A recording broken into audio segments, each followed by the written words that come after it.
Yes, those y'all who tuning in, I had to get off Facebook because they was blocking me. So let me try to get everybody in that want to listen because I'm dealing with very sensitive subject matter. And of course, the Gentiles don't want me to get this truth out, but it's going to get out whether they want to or not. But you're dangerous anytime you're teaching the word of Yah because I'm nothing at all by myself. But when you're dealing with the word of Yah, this man he's terrified. He is terrified. So let me let everyone know.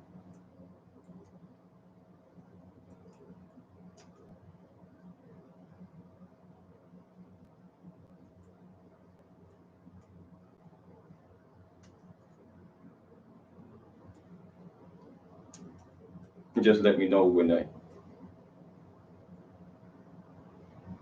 people come on. Make sure everybody can hear me.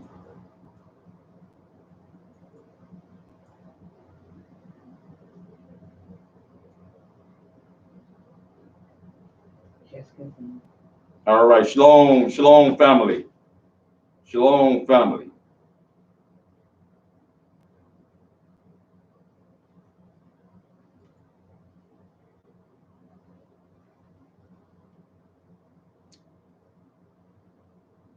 And I won't be on Facebook from here on out. Now they done showed me enough. They don't want me on. Period.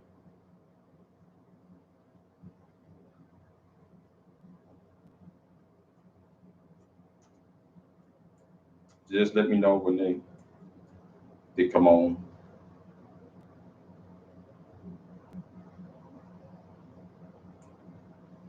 So I can know when to start. Gotta start over. But Shabbat Shalom, hope everyone is feeling well. I started off on Facebook this morning, and my subject matter was dealing with what separates an Israelite, a black Israelite man and woman from a black African American Christian man and woman. What separates the two? And I'll open up in the book of Daniel, the 8th chapter, where it spoke about how the Greco and Roman Empire will cast the truth down to the ground. And the mighty Yah said they will practice and prosper. And we know that to be true today because the largest religion on earth is Christianity, if you did not know it. You got over 2 billion Christians. Over 2 billion Christians. It might be more than that. So we know. And then followed by the next religion called Islam. And both of those religions were spread by the sword. But the book of Daniel said they will cast the truth to the ground. Then I asked the question, how do you know you're being taught the truth? Because everybody's saying they teach the truth, and everybody's saying they got the truth. But how do you know? How does the scriptures, the so-called Biblios, the Bible, define what truth is? Is it a man running up an apple tree? Is it a woman jogging down the street? What is truth? And how is it defined? Because we know the scriptures define what adultery is. Adultery is if a man lay with an Israelite, his own Israelite brother's wife, or he that lay with any man's wife. That is adultery. We know what stealing is, at least we should know. We should know. Taking something that don't belong to you.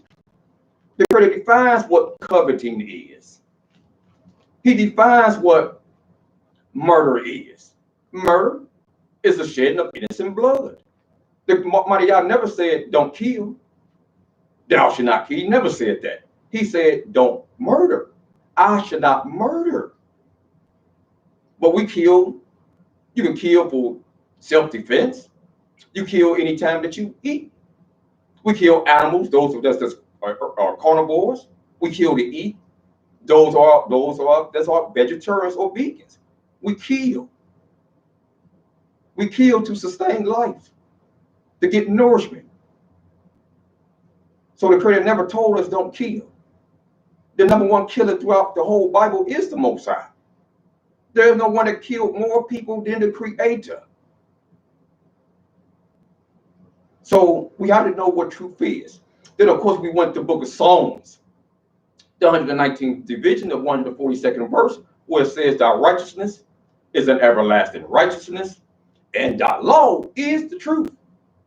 The law of the mighty Yahuwah, the law of the mighty Yahweh, Yahweh, Yahweh. It is the truth. And the Creator said, his word is true from the beginning, and all of thy righteous judgments endures forever. According to Psalms 119, verse 160. And according to Psalms 119, the 151st verse, it says, thou art near, O Yah, and all thy commandments are truth. They are etched in stone. All the commandments of Yah. And when it came to the creative laws, he told the kings, the prophets, all Israel to meditate in the law day and night. If we go to the book of Psalms, because I showed everyone through the book of Deuteronomy, the 17th chapter, what he said to the king was to meditate in the law all the days of his life. And according to the book of Joshua, the first chapter, the mighty Yah told Joshua to meditate in the book of the law. For then shall he be prosperous and shall have good success. And let's see what Psalms 1 says. Psalms 1. It says in Psalms number 1,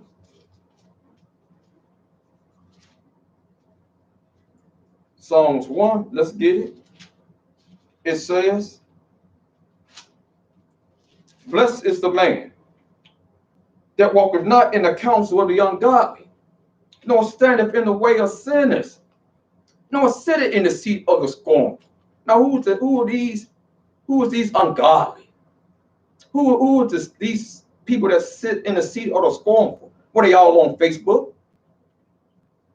They're all on social media, telling people they don't have to obey Yah, they don't have to keep no laws, they don't have to keep no commandments. They're in the land of captivity, and the laws are only for the land. These are the scornful men. These are sinners. They ain't trying to get their soul converted by keeping the law. These are the ungodly. They give counsel. So you got to watch and people that you go to seek counsel from. Are they spiritual? Or are they carnal people? Are they striving to be righteous? Live a righteous life? Or are they teaching you and telling you you ain't under the law anyway? Do what you want to do. And the Creator said, but his delight is in the law of Yah. And in his law does he meditate day and night. Whose delight? The righteous. The wicked man ain't thinking about no laws. He ain't thinking about no laws of separation. He ain't thinking about no dietary laws. He ain't thinking about keeping no day of rest. Wicked don't delight in the law. He thinking about when he gonna get his next pork chop. He ain't thinking about delighting in the laws of Yah. And in his law does he meditate day and night. And when you delight in something, that's something that you love. That's something that you take pleasure in. That's something that you just enjoy. And you can do that all day. Just talk Yah, talk law. You notice it didn't say, but his delight is in Christ. And he's thinking about how good Christ is. How you been blessed from worshiping Christ and from keeping the ways of Christ. No, it said his delight is in the law of Yah. And in his law does he meditate day and night. And he shall be like a tree planted by the rivers of water that bringeth forth his fruit in his season. His leaf also shall not wither, and whatsoever he does, it shall prosper. Whatsoever he put his hands to, he gonna prosper in it. Because he done meditated in the law. The Creator done show him what direction to go and what path he or she should take. So we, as an Israelite nation, are commanded by Yah to even meditate in the law. And we go to the book of Deuteronomy, the 6th chapter. Deuteronomy chapter 6. And the law is so beautiful. It is such a blessing. Look what it says in Deuteronomy, the 6th chapter.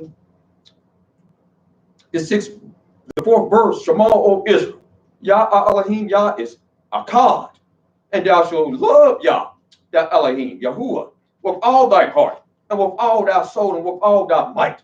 And these words which I command thee this day shall be in thy heart, and thou shalt teach them diligently unto thy children, and shalt talk of them when thou sittest in thy house, and when thou walk. Talk about what? Talk about that which you delight in, the law. and you talk to them, to your youth, that they will always be reminded of the law, that they might set their hope in Yah's law, and not in the vote, not in marching, not in protesting. And he said, thou shalt bind them for a sign upon thy hand, and they shall be as frontlets between thine eyes. And thou shalt write them upon the posts of thy house and on thy gates. That's how beautiful and great the law is.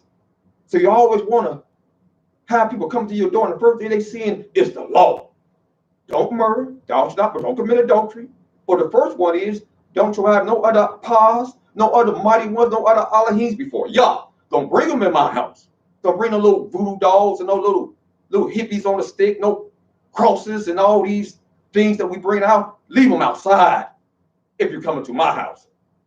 Leave them on the outskirts. Leave them in your car. You don't bring no cursed thing in my house. So when you see that law, you see don't covet. So if you got the mind of coming into Brother Yoel's house, and I'm going to take what he got, y'all said let that law be on the doorpost of your house so they read it, they see it, and they get a conscience. They get back to their state of mind that they should be in. Because our people got an abnormal mind state today. A total abnormal mind state.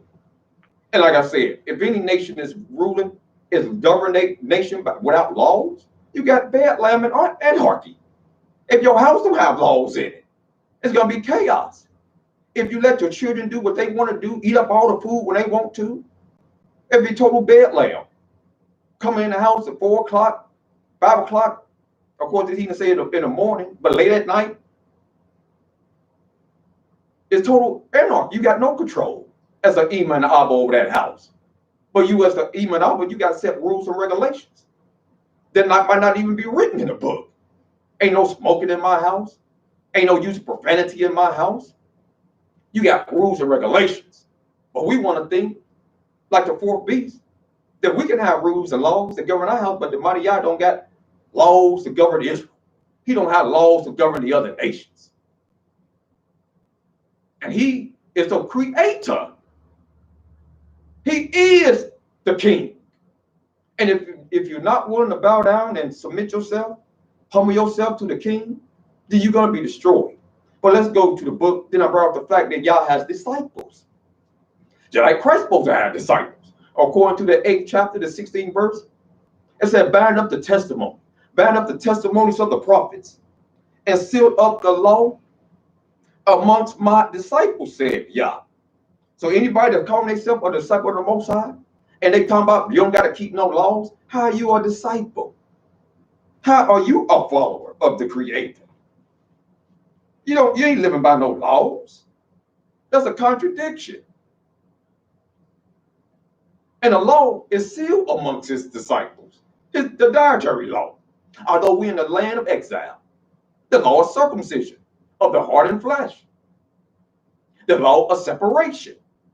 And any man telling you he don't live by the law of Yah and he's an Israelite, he can sleep with his wife while she's on her separation, while she's on her menstrual cycle. You dealing with a heathen. You dealing with this man, he done took on the ways of the beast. Sleeping with his wife in that state. But you know where they got that from? Because I could tell it just like it is without sugarcoating it. Damn, without sugarcoating anything. You know where they got that from? They got that from the New Testament. That the marriage bed is undefiled.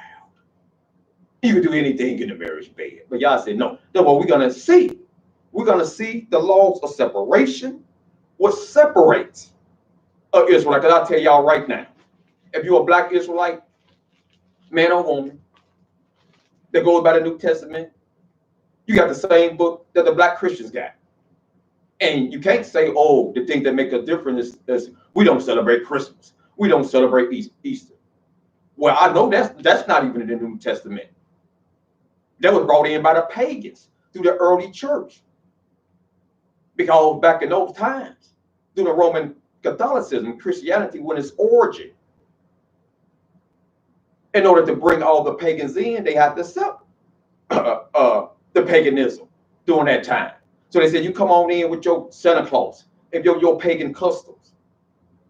I know it's not one word in the New Testament about celebrating Easter or Christmas or any of these pagan holidays. But Christ don't separate you two, because he tells you both the same thing. You Israelite Christians and you New Testament Christians, you heathen Christians. It's the same book, the same doctrine, and the only difference is you got him black. He's a black man. He's black. Christ was black. And we know he wasn't white. So he only separated by color. But it's the same words of Christ, the same words of Paul in the book. It don't separate you. The only thing, if one sister got the question right,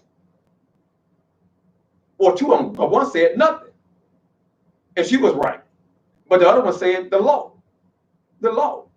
That's the only thing that can separate an Israelite that goes by the New Testament from a Christian that adheres to the New Testament. They got to go back to Torah law. Torah law. So when we go back to Torah law, let's first go back to the book of Nehemiah, the 8th chapter. Let's go to Nehemiah, the 8th chapter. Let's go to Nehemiah, the 8th chapter. Let's go to Nehemiah, the 8th chapter. And let's see. Let's read this. But it's very interesting. In Nehemiah, the 8th chapter. Nehemiah, the 8th chapter. We're going to start in the very first verse. And look what it says. In Nehemiah chapter 8, it says, and all the people gathered themselves together as one man into the street that was before the water gate. And they spoke unto Ezra the scribe to bring the book of the law of Moses, which Yahweh had commanded to Israel with the mighty Yahuwah gave to Israel. And that's why Moses was known as the lawgiver, because the Creator called him up and gave him the laws. The Most High wrote with his finger on tablet of stones what they called the 10 Commandments. And Moses, he wrote down the other laws in the book of the law. Y'all didn't write down the dietary law. Moses did. Y'all didn't write down the laws of uncleanness. Moses did, according to the Torah. The only thing that the mighty Yah wrote was what they called the declaration, the 10 Commandments, which are laws themselves, which are an everlasting covenant by themselves. See, they're not just 10 Commandments. There are everlasting covenant. And this was Ezra the priest brought forth. If you continue reading, it said that Ezra the priest brought the law before the congregation, both of men and women, and all that could hear with understanding upon the first day of the 7th month. He didn't bring forth no Quran. What we need to bring forth a Quran for? We got the law, and the law is perfect. What do you need to bring forth a Pauline doctrine? Now, surely the Creator knows everything. He knows the beginning from the end. Surely, if he had known that a man was going to come along, a heathen named Paul, whose words was going to be greater than his, surely he would have said, "Hey, I'm going to use Paul's words before he's even born. Because Paul has more wisdom than me, and I'm the Most High. So I'm going to let y'all know that what Paul said about taking wives. I'm going to let y'all know what Paul said about being circumcised. I'm going to let you know what Paul said about when you're teaching for money." So let's get out of the foolery and get back to sanity. And the truth of the matter is this, because I'm dealing with law, and I'm dealing with the prophets brought. I'm dealing with the kings meditated in. I'm dealing with the prophets meditated in. I'm dealing with the priest brought Israel. And Ezra the priest brought the law.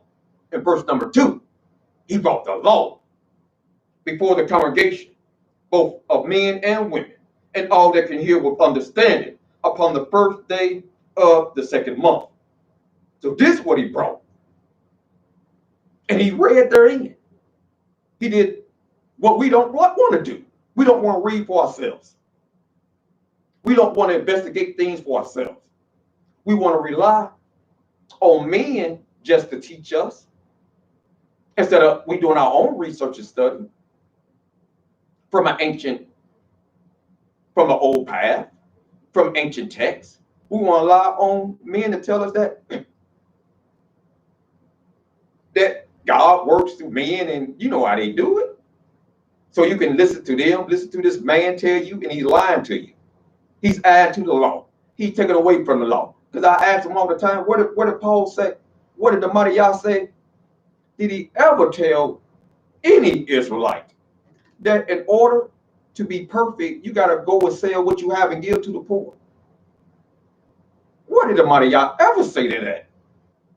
What did the mighty Yah ever say that you can eat something that's unclean and not be defiled? What did the Creator ever say to that? As far as the Israelites are concerned. But you know what? That's what the Quran and New Testament says. You can eat certain things and not be defiled. And not be defiled. Good gracious almighty. But now that we know this and read this, let's deal with things that separate us. Let's go to the book of Leviticus, the 20th chapter. From all the other nations. Leviticus, the 20th chapter. And who don't want to be set apart? Who don't want to be holy? And you got some people saying you can't be holy outside the land. Says who? Do you know what holy means? All holy means is one that is set apart. Somebody that's sanctified. So let's go to the book of Leviticus, the 20th chapter. And let's see. When we go to Leviticus, the 20th chapter, let's start reading in verse number 7. Let's start reading in verse number 7. And here's what it says. Leviticus chapter 20, verse number 7. He says, sanctify yourselves, therefore, and be ye holy, for I, Yah, am holy. So we was told to sanctify ourselves and be holy because the Creator, our husband, he's holy. And look what the mighty Yah said in the preceding verses. He said in verse number 4, he said, if the people of the land do in any ways hide their eyes from the man, will we give it to his seed unto the deity and kill him not?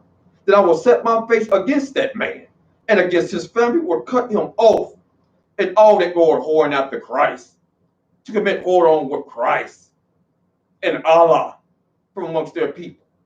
And the soul that turneth after such a have a familiar spirit, going to Miss Cleo, want to go looking at your, getting the newspaper, want to know what your sign is. What do a Libra mean today?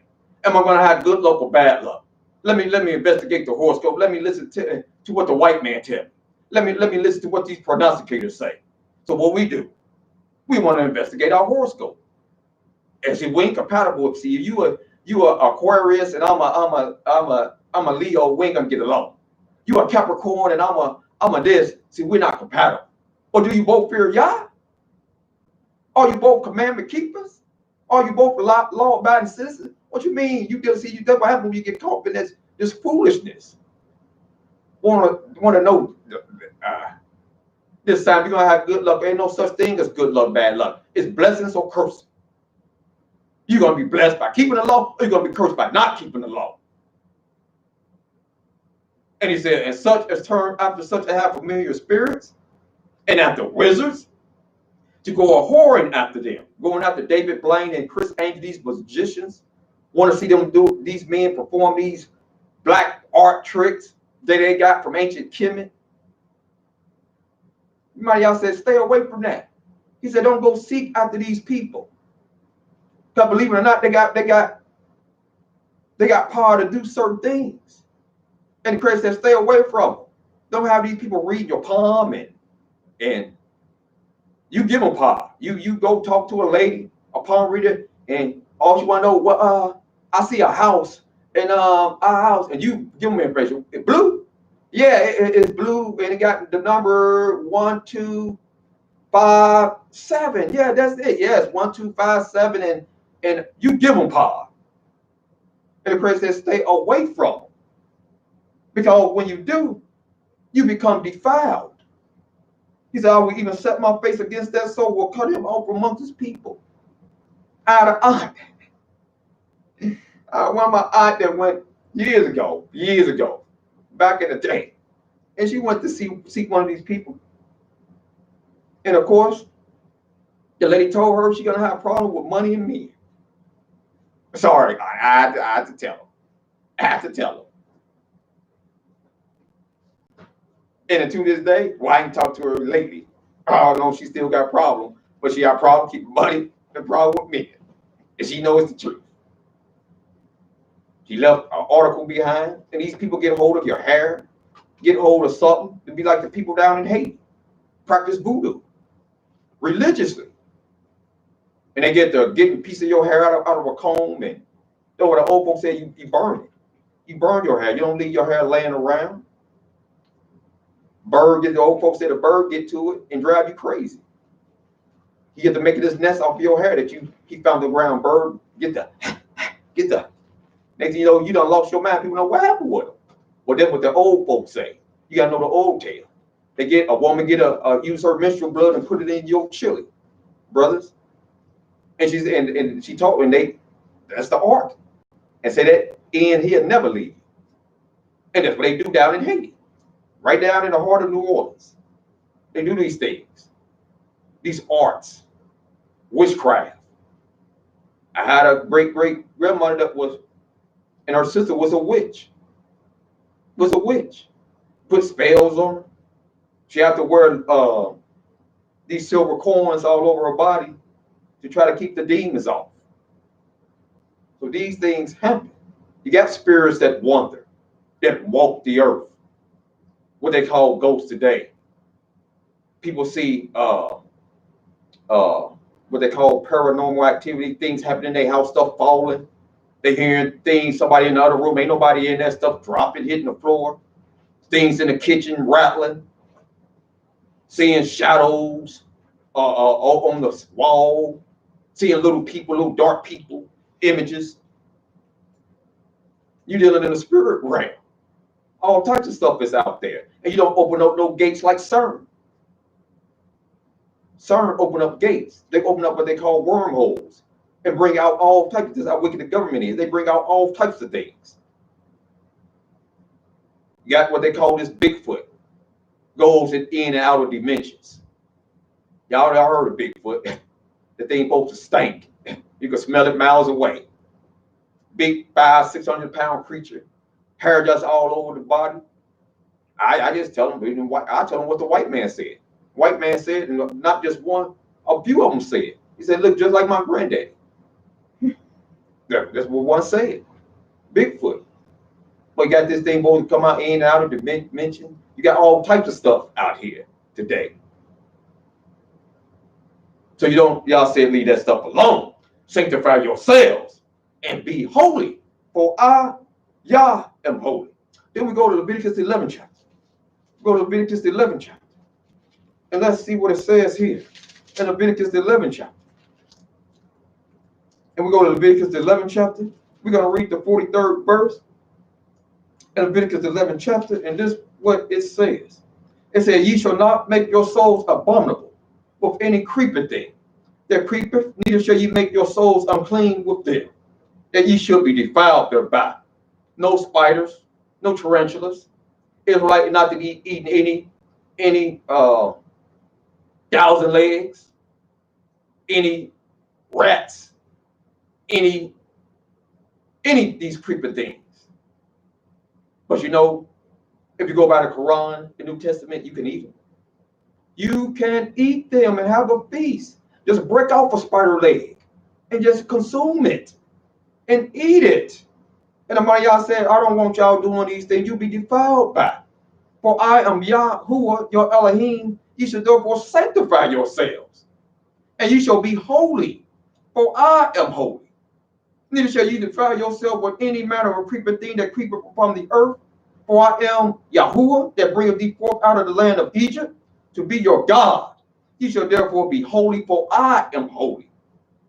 This is the law of the beast and of the fowl, and of every living creature that moveth. So we're not to eat fish without fins and scales. We're not to eat catfish, lobster, and shrimp. As the Quran, as a Muslim can eat. Because the Quran says that they can eat anything in the seas. Absolutely anything. So how can an Israelite that claim to go by the New Testament, because we're going to investigate it today, they can eat anything if they're going by the New Testament. So I said nothing that separates an Israelite black man or woman from a Christian African American that go by the New Testament. The only thing that can separate them is the laws of the Most High, the law of Yah. And then we go to the book of Exodus, the 31st chapter. Exodus, the 31st chapter, and I'm going to read this. When you're dealing with the law of Yah, it's out of the book of Ecclesiasticus, the 39th chapter. And it says, but he that giveth his mind to the law of the Most High and is occupied in the meditation thereof will seek out the wisdom of all the ancient and be occupied in prophecies. So he's going to seek out those that get a mind into the meditation, the law of Yah. They're going to be occupied, his meditation, in the wisdom of the ancient. Now, who's the ancient? Our forefathers. And what was they into? They was into Paleo-Hebrew. Because anytime you're dealing with language, meanings can be lost through words. And many of our people read modern Hebrew. They study in modern Hebrew, which a lot of the modern Hebrew is really Aramaic. Because Aramaic is an offshoot still of Hebrew. They're in that same family, different dialect, but words can have a little different meaning when it comes to when y'all telling us something and you reading something out of just modern Hebrew. It don't mean the same. Or Aramaic. But in the ancient, we went by pictographs, what they call, like Egyptians got hieroglyphics, symbols.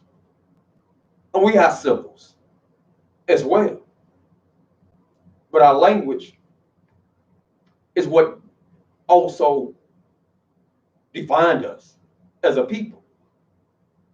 Just like any nation that comes over here, they speak their own language. They sometimes speak 3 or 4 different languages. But the black man and woman in America, we're the only people whose language in the world that has been taken away from them collectively as a nation. And they speak in French. Some of them are speaking Russian. Some of them are speaking Chinese. Some speaking Arabic language, because we were scattered to the 4 corners of the earth. So consequently, we're going to be speaking the language that we was raised up in. And that's not a blessing, that's part of the curse. So what the Creator has to do, he has to send a messenger in the language that his people can understand. And most of us today in America speak English, which is a bastard language. Bastard language. And we wouldn't even know. We've been so bad of a shape. If y'all did not have this book, his word translated into English, what accurate, the little accuracy it is in it, we wouldn't even know who we are as a people.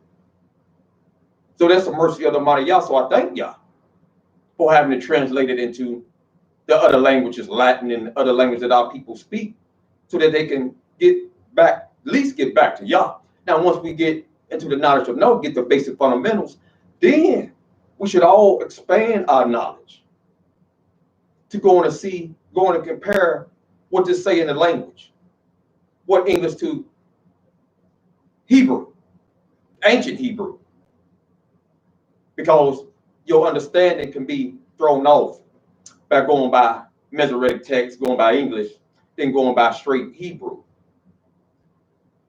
But basic fundamentals, this is what I'm dealing with today. I'm dealing with basic fundamentals, things we can understand. No matter what language you read out of, Yah told us to keep the dietary law if we want to be sanctified and if we want to be holy. For he is holy.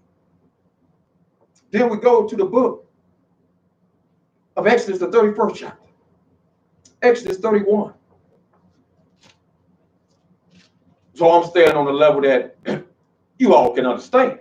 In Exodus, the 31st chapter, the 12th verse, it says, and Yah spoke unto Moses, saying, speak thou also unto the children of Israel, saying, verily my Sabbath ye shall keep, for it is a sign between me and you throughout your generations, that ye may know that I am Yah that does, once again, what? Sanctify you.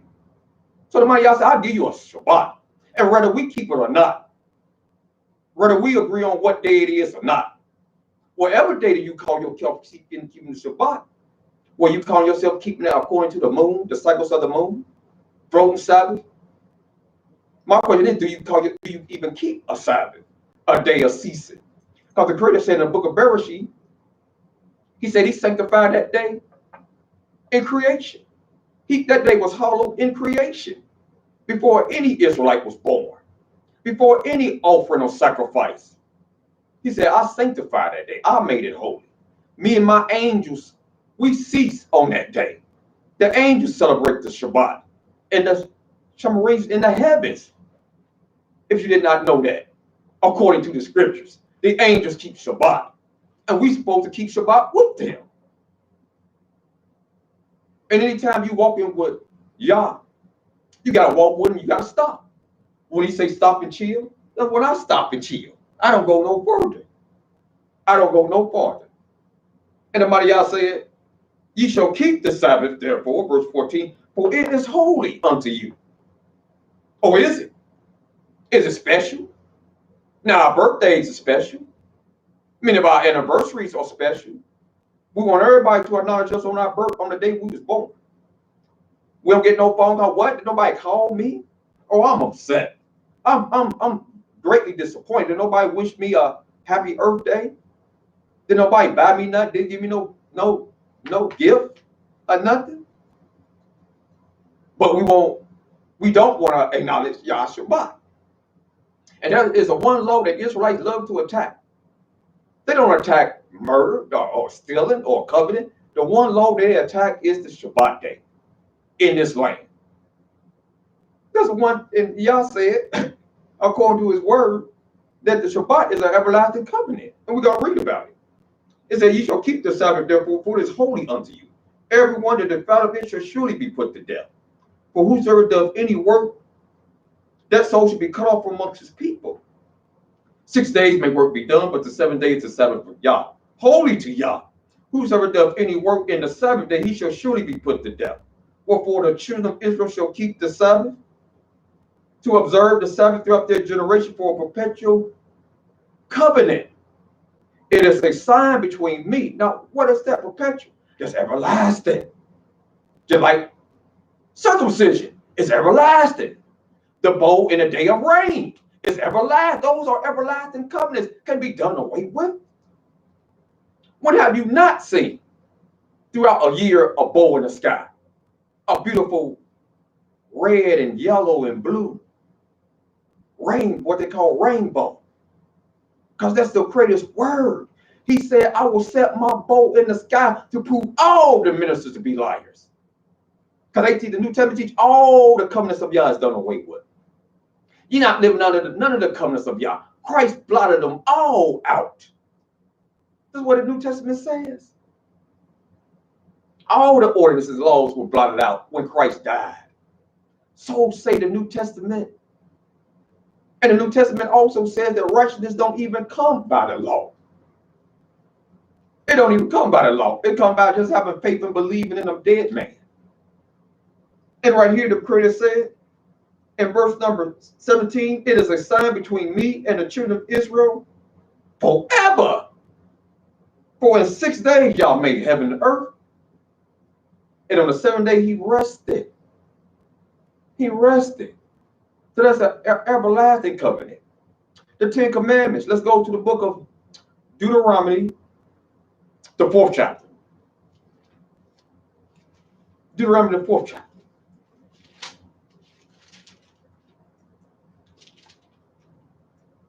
And we're going to read Deuteronomy, the 4th chapter, the 13th verse. It said, and he declared unto you his covenant, which he commanded you to perform, even 10 commandments. and he wrote them upon 2 tables of stone. So we see that whether you call them 10 commandments or 11 commandments or 12 commandments, because the word 10, you won't see that. You won't see that. The word Ezra, 10. But he gave up people these commandments, these laws, and these that he wrote with his finger upon a tablet of stone. And he gave it to our people and said, this is an everlasting covenant. So I must let all Israel know. And there's no difference between the new covenant and the old covenant, except for this fact. The old covenant, or what they call the old covenant, was written on a tablet of stone with the finger of Yahuwah. The new covenant, according to Jeremiah, the 31st chapter, 31st verse, which is only made with the house of Israel and with the house of Yehudah. The new covenant was not made with the Gentiles. Not one place in Jeremiah chapter 31. But once again, if you go by the New Testament, the new covenant is made with the heathens. And all the heathens got to do, once again, is believe in Christ. They don't got to keep no laws or commandments. But if we were indeed under the new covenant today, in which the New Testament is supposed to represent the new covenant, the issuing in of the Messiah, and he's come to bring something new. He's bringing a new something to a new people of a new dispensation. And the critic said, if that was true, he said, then all the Christians will be keeping the laws and commandments of Yah. All the black Muslims, African American Muslims, all the African American Rastafarians, everybody will be keeping the laws of Yah if they was under the new covenant. Because the Most High said, from the least of them unto the greatest of them, will they be keeping the law. And they will all know who I am. They won't be arguing over that Christ is the Messiah and David, or is it David? They won't be arguing over are we to eat, to practice the eating of the body of Christ and drinking of the blood, the wine is symbolizing his blood, or should we be remembering the Passover, the day that y'all pass over our houses? They won't be have no division when it comes to that. They won't be talking about we both sing songs to the Father or to the Son. If you all knew Yah, but our people all don't know Yah. That's why they sing the songs to Christ and get baptized in the name of Christ. They don't know Yah. That's why you got people knocking on doors talking about, can we come in and discuss the Bible? Russell Knights, Watchtower, Jehovah's Witnesses. There won't be no more truth or tradition. Won't be no more Sunday school. Won't be no more Wednesday Bible study. Talking about, come and let's learn the word of God. You should know the word of the Most High. And you cannot tell me you go to church on a Sunday and attempt to learn the word of God, and when you get into it, they tell you what Paul said to the Romans. And they tell you what Paul said to the Ephesians, what Paul said to the Galatians. And you telling me you coming to learn the word of God in church by a Christian pastor, pork chop eating preacher that ain't even sanctified by the word of Yah. He ain't even sanctified. You go into the church, try to learn from an evangelist, woman minister, and you talking about you under the new covenant, when even according to her New Testament, she only supposed to be teaching. According to her New Testament, if you want to say the New Testament is the new covenant. What book is we reading? That's why I say anybody call in. Call in. That want to refute what I'm saying, what I'm teaching. And they're not going to do it. Because it cannot be done by no minister in the world. So you will see how we sanctify ourselves. Furthermore, let's go to the book of Ezekiel, the 36th chapter. Ezekiel chapter 36. But they can call in 513-377-5815. Y'all let get any minister in the world to call in. Any New Testament brother or sister, tag them. Tell them to call in. Any Muslim, tag them. Tell them to call in. Let's go to Ezekiel the 36th chapter. And when we get to Ezekiel the 36th chapter, let's see what this says. Get a no-law keeper that's running all over Facebook saying you can't keep the laws outside of that. Tag them, call in. Let's see what this says. Shabbat Shalom. Shabbat Shalom. So I can't find you on YouTube. You can't find me on YouTube, the brother Michael Israel? Yes, sir. Go to I should be on there. Go to YouTube and go to my name. It's under my name, Joel Israel. You got what you did? It didn't come up and it did. At least it came on one time, an old video, but I was trying to find you at the present time. Yeah, I'm on there. I'm on right now, and the people is on. But you should be able to go there. YouTube. I'm gonna try again. Okay. It just wouldn't come up. Okay, try it again. YouTube, Truth or Tradition. You gotta type that in, Truth or Tradition. It should be there. I'll do that. Okay, my brother. All right, sure. Shalom, shalom. But of course, go to the book of Ezekiel, the 36th chapter. And we're going to start reading in the book of Ezekiel, the 36th chapter. We're going to start at the 17th verse. Now look what it says. Ezekiel chapter 36, verse 17. It says, Son of man, when the house of Israel dwelt in their own land, they defiled it by their own way and by their doings. Their way was before me as the uncleanness of a removed woman. Wherefore I poured my fury upon them for the blood that they had shed upon the land, and for their idols wherewith they had polluted it. And I scattered them amongst the heathen, and they were dispersed through the countries, according to their way and according to their doings. The Yah said, I judged it. Yes. So there's no need for us to be talking about, well, why we ain't executing capital punishment on one another? That's total foolery. The Creator did not send us into the land of exile to execute capital punishment. We was all sent here to repent.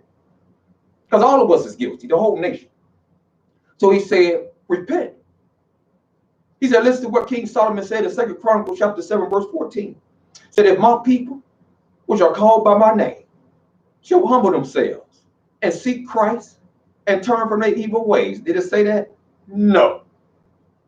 He said, if my people, which are called by my name, shall humble themselves and start reading the Quran and become a Muslim. Did it say that? No. He said, if my people, which are called by my name, shall humble themselves and pray and seek my face, the mighty Yahuwah, the lawgiver, the ancient of days, seek his face and turn from their wicked ways. He said, then will I hear from heaven, and I will forgive their sin and heal their land. So the only way that we can be healed and the land can be healed is the true descendants of Abraham, Isaac, and Jacob turn back to Yah. And I'm not talking to the Ashkenazis. I'm not talking to the false, fake, Khazar, Ashkenazi Jews, the imposters. I'm not talking about no white European. I'm talking about the black man. You are the real McCoy. You black man and woman, you African American, you are the real McCoy. And the Creator said he judged them. And he's judging us today with the plagues, with the pestilence, with the so-called coronavirus. We're being judged. And you know who was hitting the hardest? The African American community. As does all the other pestilence, all the other diseases. You know who hit the hardest? When it comes to cancer and AIDS, sugar diabetes. You know who hits the hardest? Our people. Our people. And the Creator said, and when they enter into the heathen, where they went, they profane my holy name. When they said to them, these are the people of Yahweh, or Yahuwah. So they know who we are. They know who we are and are gone forth out of his land. But I have pity for my holy name's sake, which the house of Israel have profaned amongst the heathen. Where they went. Therefore say unto the house of Israel, thus saith Yah Elohim, I do not this for your sake, O house of Israel, but for my holy name's sake, which ye have profaned amongst the heathen, whither you went. And I will sanctify my great name. I'm going to set my great name apart. Now, how is he going to do this? Watch. Which was profaned amongst the heathen, which ye have profaned amongst in the midst of them. And the heathen shall know that I am Yahuwah, saith Yah Elohim, when I shall be sanctified in you before their eyes. So the mighty Yah can be sanctified in us Now, how is this going to be possible? How? If we go to Ezekiel the 14th chapter, because there's no new thing under the sun. Go to Ezekiel the 14th chapter and look what he says. In Ezekiel chapter 14, Ezekiel the 14th chapter, and we're going to start reading at the 21st verse. It said, thus said Yah Elohim, how much more when I send my 4 sword judgments upon Jerusalem, the sword, and the famine, and the noisome beast, and the pestilence, to cut off from it man and beast. Yet behold, therein shall be left a remnant.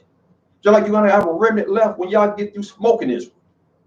When you get through barbecuing, I tell you, you're going to have a remnant left. And they shall be brought forth both of sons and daughters. And behold, they shall come forth unto you. And they coming forth unto the world today. And the Creator said, you shall see their way and their doings. And you shall be comforted concerning the evil that I have brought upon, back in that day time was in Jerusalem. But he said, you're going to be comforted when you see the evil that he brought upon the United States, that he brought upon Canada. Total slaughter.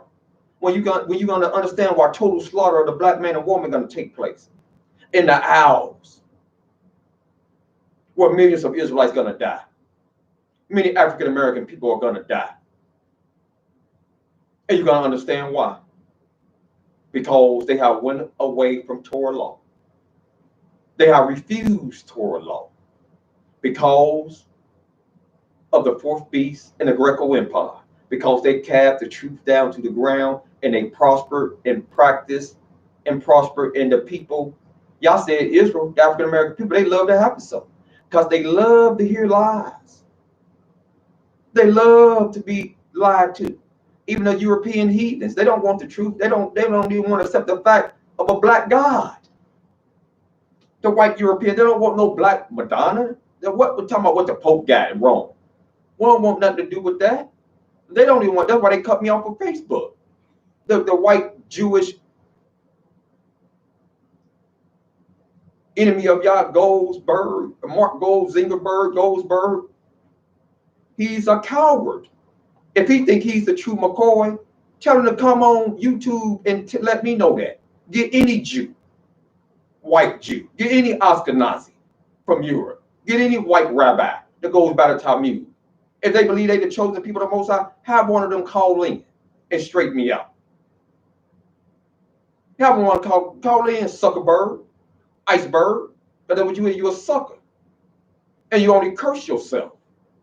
You and Bill Gates, all of you white hierarchy heathens. The Creator gonna deal with you all. All you all that want to curse the Creator's chosen people, he's gonna deal with you. You're not gonna get away. When I tell you, and I'm not saying this to be mean, I'm saying this because you continually want to come at y'all's people. But that's okay, because it's the time and the season of everything under the sun. But know this, I can say this with a surety. Goldsberg and Gates, you all gonna burn from the wrath of Yah. And your seed, good gracious of mine, is gonna be destroyed. Just like Esau. The Creator said there won't be none remaining of the house of Esau. Absolutely none. The house of Esau gonna be for stubble. And the Creator said he's gonna make a full end of all nations that serve off of us. A complete end of all the nations. And you're all gonna feel the wrath of the Most High. This virus is just the tip of the iceberg. Because y'all gonna destroy a lot of his own people. And he's definitely gonna destroy this heathen that he put over his people. And all you are is the belt. That's all you are is the tool that he uses. And once y'all done with it, like a Abba or Ema with their children, they put the belt away. Because now they son and daughter, they all right now. They done got their butts tore up. Now they all right. They can walk straight now. But anytime they walk this way, that way, let's get the belt out. And that's what the police officers are. They the two. They're a belt for our people. And that's all. And the average mind can't understand this, can't comprehend this. Only those that's into the knowledge that know why these things is happening. But the mighty Yah said he's going to sanctify himself in us. And then we go to Isaiah chapter 8. Let's go to the 8th chapter of Isaiah. Look what the mighty Yah told us all in Isaiah the 8th chapter. In Isaiah the 8th chapter. And somebody told me, said, before you know it, you won't be able to get on YouTube. But I can believe it. I can believe that too. We'll go to Isaiah the 8th chapter. And let's see what this says.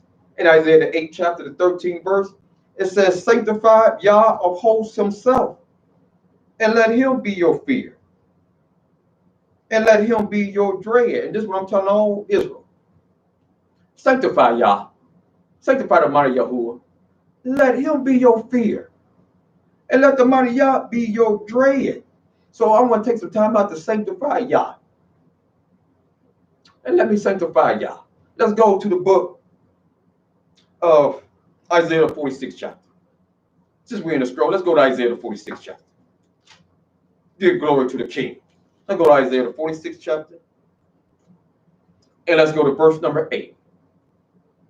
And he says, remember this, and show yourselves men.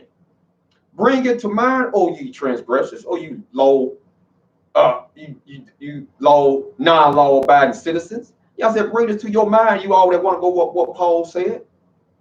He said, remember the former things of old, for I am Elohim, and there is none else. There is none like me. Now, either we believe that or we don't. And to prove that there is none like Yah, watch this. He said, declaring the end from the beginning, and from ancient times, the things that are not yet done. Now, who could declare the end from the beginning? Now, I done studied the New Testament. I done studied the Quran. And nowhere in no books that it even talks about the condition of our people. It don't mention nothing about slavery. It don't mention nothing about our names will be taken away from us. It don't mention nothing about our land's going to be taken away from us. But the only one that mentioned it don't mention nothing about that in the book of the dead. No, any Egyptian hieroglyph about the Comedics going into exile, and the Comedics will lose their names, and they will become themselves African American people. But once they will reclaim their knowledge of how great Egypt once was and is, and they will be teaching an Afrocentric culture, spirituality of ancient Kemet, and going by the book of the dead. Ain't nothing, no hieroglyphs, none of no books. They declare the end from the beginning, and declare that he does this. He declares the ending from the beginning. He let us know what's going to take place before we even go outside of our land. He said, once you get into another land, I'm going to let you know what's going to happen to y'all. And I'm going to let y'all know when y'all coming out of this land, what's going to happen. And I'm also going to let y'all know when the remnant comes back into the land, what's going to take place. The war of Armageddon in the valley of Jehoshaphat, when I bring all the nations down to plead with them in the valley of decision. And I'm going to plead with them. The Creator is the only one that let us know these things. So I got to sanctify the mighty Yah and let the world know how great he is. And he says, in the scroll of Isaiah, we go to the 42nd chapter. Isaiah chapter 42. And he says in verse number 18, he said, hear ye deaf, and look ye blind that ye may see. And who was blind but my servant, or deaf as my messenger that I sent? And I gotta admit, I had never seen anyone of the people more spiritually blind than a Israelite. Those that call themselves Israelite, they just work off as a Christian.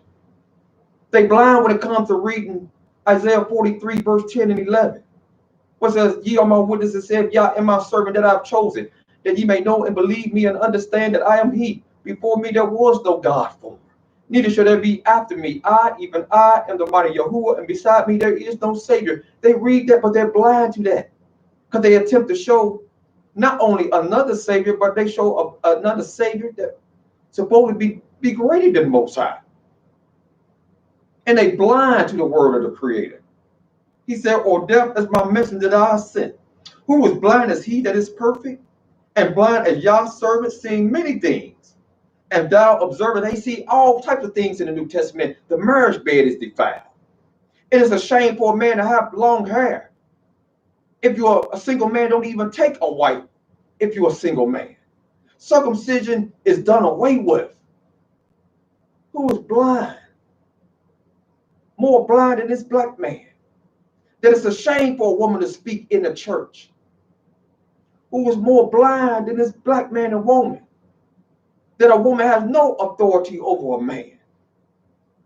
That you are not to resist evil if you are adhering to the New Testament, but you are to turn the other cheek. They read these things and they are blind to it. They try to make sense out of it. He said, but this, he said, seeing many things, but thou observest not. Verse 20, opening the ears and he heareth not. Yahuwah is well pleased for his righteousness' sake. He will magnify Christ and make Christ honorable. No. It said he will magnify the law and make it honorable. And in order to do that, he got to have disciples who have sealed the law amongst themselves.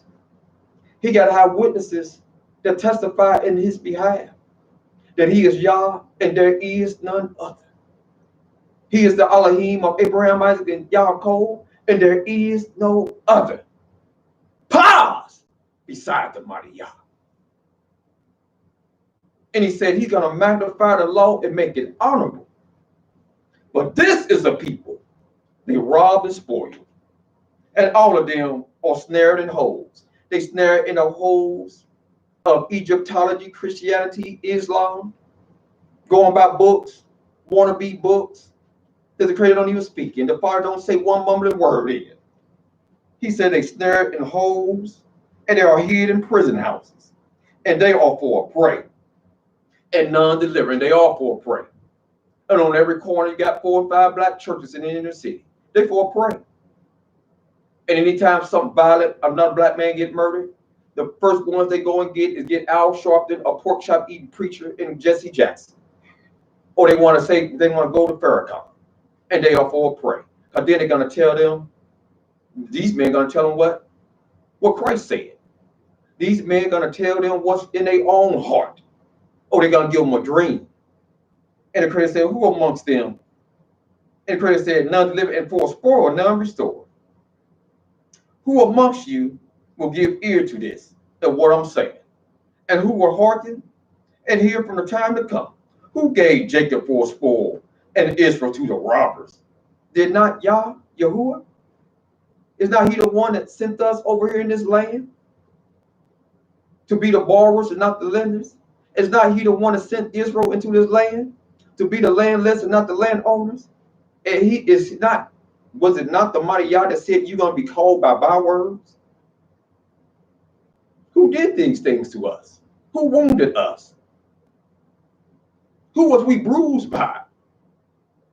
With the chastisement laid upon us. He said, for they were not, he said, he against whom we have sinned. And he did these things because we broke the law. We wanted to worship Christ. We wanted to worship Allah. We wanted to worship the gods of Canaan.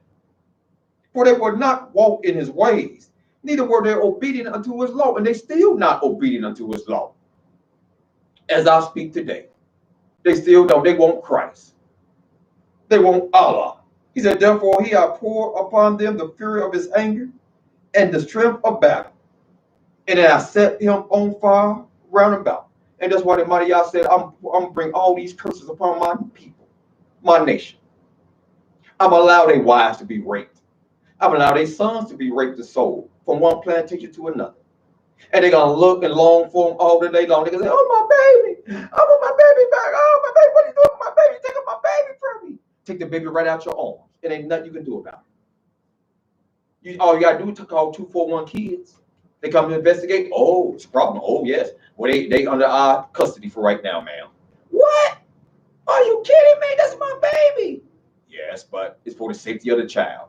Well, no. We still back in the days of slavery. Yes. Yes, we are. Although we're in 2020, we still gonna find y'all hung on trees like strange fruit. Although it's 2020, we still y'all gonna be marching and voting. How long you gonna march and vote for civil rights? And look at you marching and vote for protest for civil rights. No, you should be protesting for human rights because you're the only people in the world that they can beat like a dog. They can just openly murder and say, I fear for my life, and they get off and get another high paying job. A dog got more rights than you, black man and black woman. You cannot go out in these streets and beat a dog across the head in public. You're going to do hard time in prison. But you can go out here and blow a black man's brains out and get off, maybe do 2 weeks behind bars, maybe do a year or two, because black lives ain't never mattered. It ain't never mattered in the United States snakes of America. It ain't never mattered. And that's the truth. That's why you in the Constitution, you only consider 3/5 of a person. Never mattered. So I'm sanctifying Yah in his truth. Then we go to the book of Isaiah, the 33rd chapter. Still in the scroll. And we go to the 33rd chapter of Isaiah. It says in the 13th verse, he said, hear ye deaf. Hear ye. And I'm saying hear ye deaf. But it says hear that. Hear ye that are far off what I have done, saith Yah, and ye that are near, acknowledge my might. Why can't we just acknowledge Yah? This is Yah's doing. He said, acknowledge my might. Now, what do Yah want us to acknowledge? What do the Elohim of Abraham, Isaac, and Yaakov want all, not only all Israel, those that are far and those that are near, they're not. He wants the world to acknowledge this. Go to Isaiah, the 45th chapter. But if you believe in this God of love, this New Testament God, you ain't going to acknowledge this. If you're a Jehovah's Witness, you ain't going to acknowledge this. In Isaiah, the 45th chapter, the 5th verse, he said, I am Yahuwah, and there is none else, there is no God besides me. I girded thee that thou hast not known me, that they may know from the rising of the sun and from the west, that there is none besides me. I am Yah, and there is none else. I form the light and create darkness. I make peace and create evil. I'm the mighty Yahuwah, do all these things. Now, if you're a Jehovah's Witness, just ask him, or you ever run into him. Is the creator, is he the God of good and evil? And he said, no. Oh, no, God is not evil. He's not evil. He just all love. Oh, he is? He just all love? And he don't create evil. No, that's Satan. That's the works of the devil. Oh, okay. That's Satan and the works of the devil. So who created Satan? What you mean who created Satan? I said, who created Satan? Well, I never had nobody ask me that, but I do know Satan is he's the son of he's one of the son of God, or he is the son of God. But who created the sons of Elohim? Well, I gotta admit now that yes, the Father did, but what does that have to do with evil? God is still good. He still don't do this. Well, ma'am, I'm just trying to show you, sir. He's the same one that created the knowledge of good and evil. He's the same one that created Satan. And the scripture said, can there be any evil done in the city?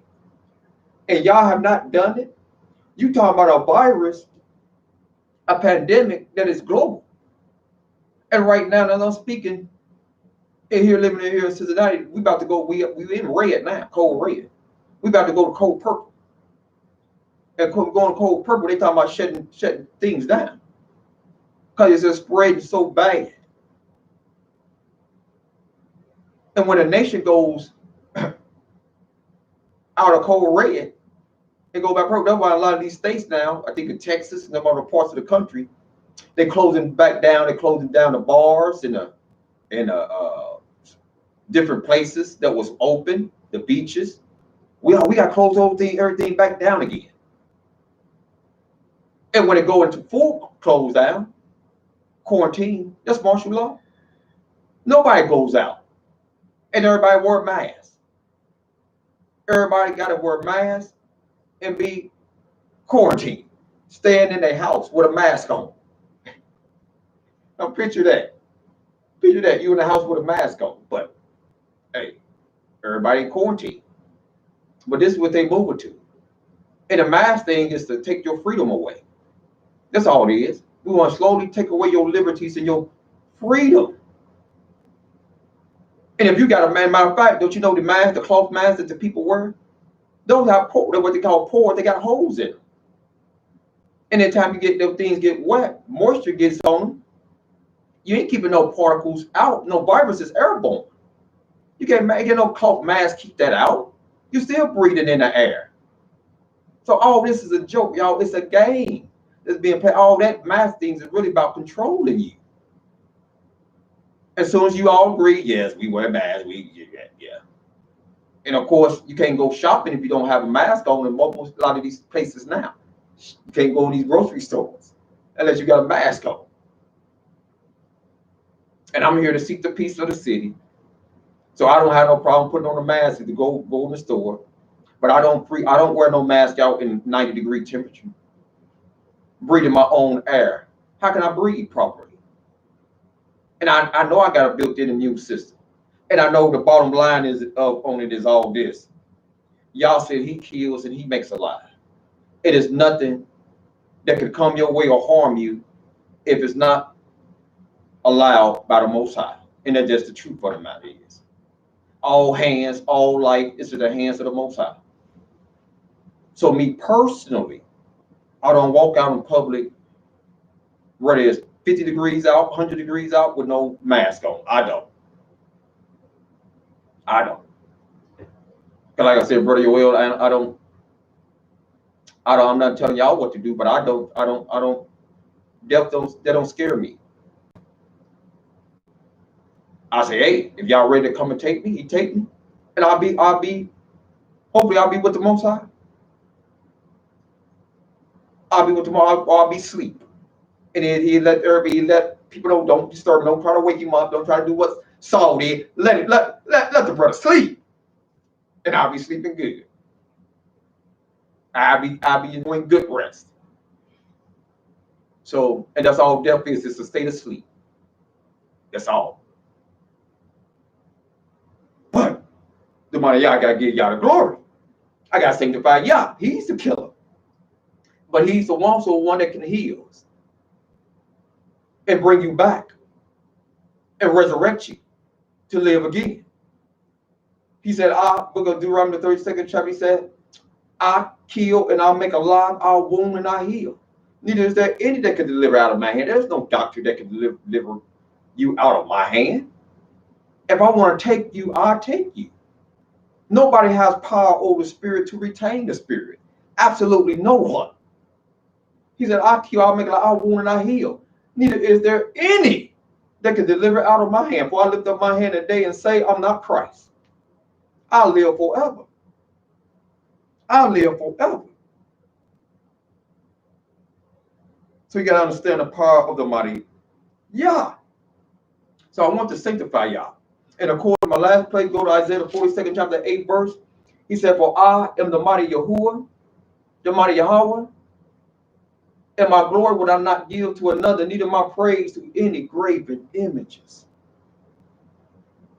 So he's jealous, even a consuming fire. And he don't share his glory with no gods, no mere mortals, no creatures. Period. And let's investigate some more things that separate us. Let's go to the book of Leviticus, the 3rd chapter. Leviticus, the 3rd chapter. And this is what separates Israelites from all other people upon the face of the earth. We go to Leviticus, the 3rd chapter, the 17th verse. It says, it shall be a perpetual statute for your generations throughout all your dwellings, that ye eat neither fat nor blood. Fat nor blood. Now, why did y'all want us to eat blood? Like everybody else do, like all the other nations. Because they are adherent to the New Testament. And the New Testament, it don't prohibits people from eating things according to the dietary law. And we're going to investigate it. But let's first go to Leviticus, the 17th chapter. Let's go to Leviticus, the 17th chapter, see what this says about blood. Leviticus chapter 17, verse 10. It says, whatsoever man there be of the house of Israel, or of the stranger that sojourn amongst you, that eateth any matter of blood, I will even set my face against that soul that eateth blood, and will cut him off from amongst his people for the life. Anybody got any questions? I'll take any questions or comments. For the life of the flesh is in the blood, and I have given it to you upon the altar to make an atonement for your souls, for it is the blood that maketh an atonement for the soul. And the blood of beasts, not the blood of a man. Our people never put a man on the altar. They're talking about he done died for their sins through his blood. This was the blood of beasts. He said, therefore I said unto the children of Israel, no soul of you shall eat blood. Neither shall any stranger that sojourner among you eat blood. And whatsoever man that be of the children of Israel, or of the strangers that sojourn amongst you, which hunteth and catcheth any beast or fowl that may be eaten, he shall even pour out the blood thereof and cover it with dust. For it is the life of all flesh. The blood of it is for the life thereof. Therefore I said unto the children of Israel, you shall eat the blood of no matter of flesh, for the life of all flesh is the blood thereof. So this is why we don't eat blood. It is the life. This is why many Israelites don't get blood transfusions, because you're taking in somebody else's life. Now somebody will say, well, I ain't eating it, I'm just getting a blood transfusion. Well, it's something that's consumed. Now, if you think it's okay to take it intravenously, blood, then take some pig guts intravenously. Then somebody shoot some pig guts in your veins. Because truth is consistent. And any inconsistency, then it's not a truth. You can eat intravenously as well through your mouth. But the Creator told us to stay away from blood. It is the life. And it said, you keep this in all your dwellings. So this is our dwellings, Israel. Whether we want to accept that fact or not. The land of exile is the land of your dwellings. And then we go to the book of, and this will separate us. We go to the book of Leviticus, chapter 16.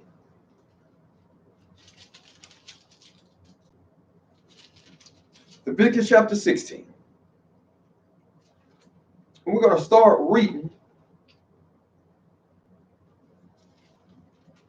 in Leviticus chapter 16. That's where I want to start from.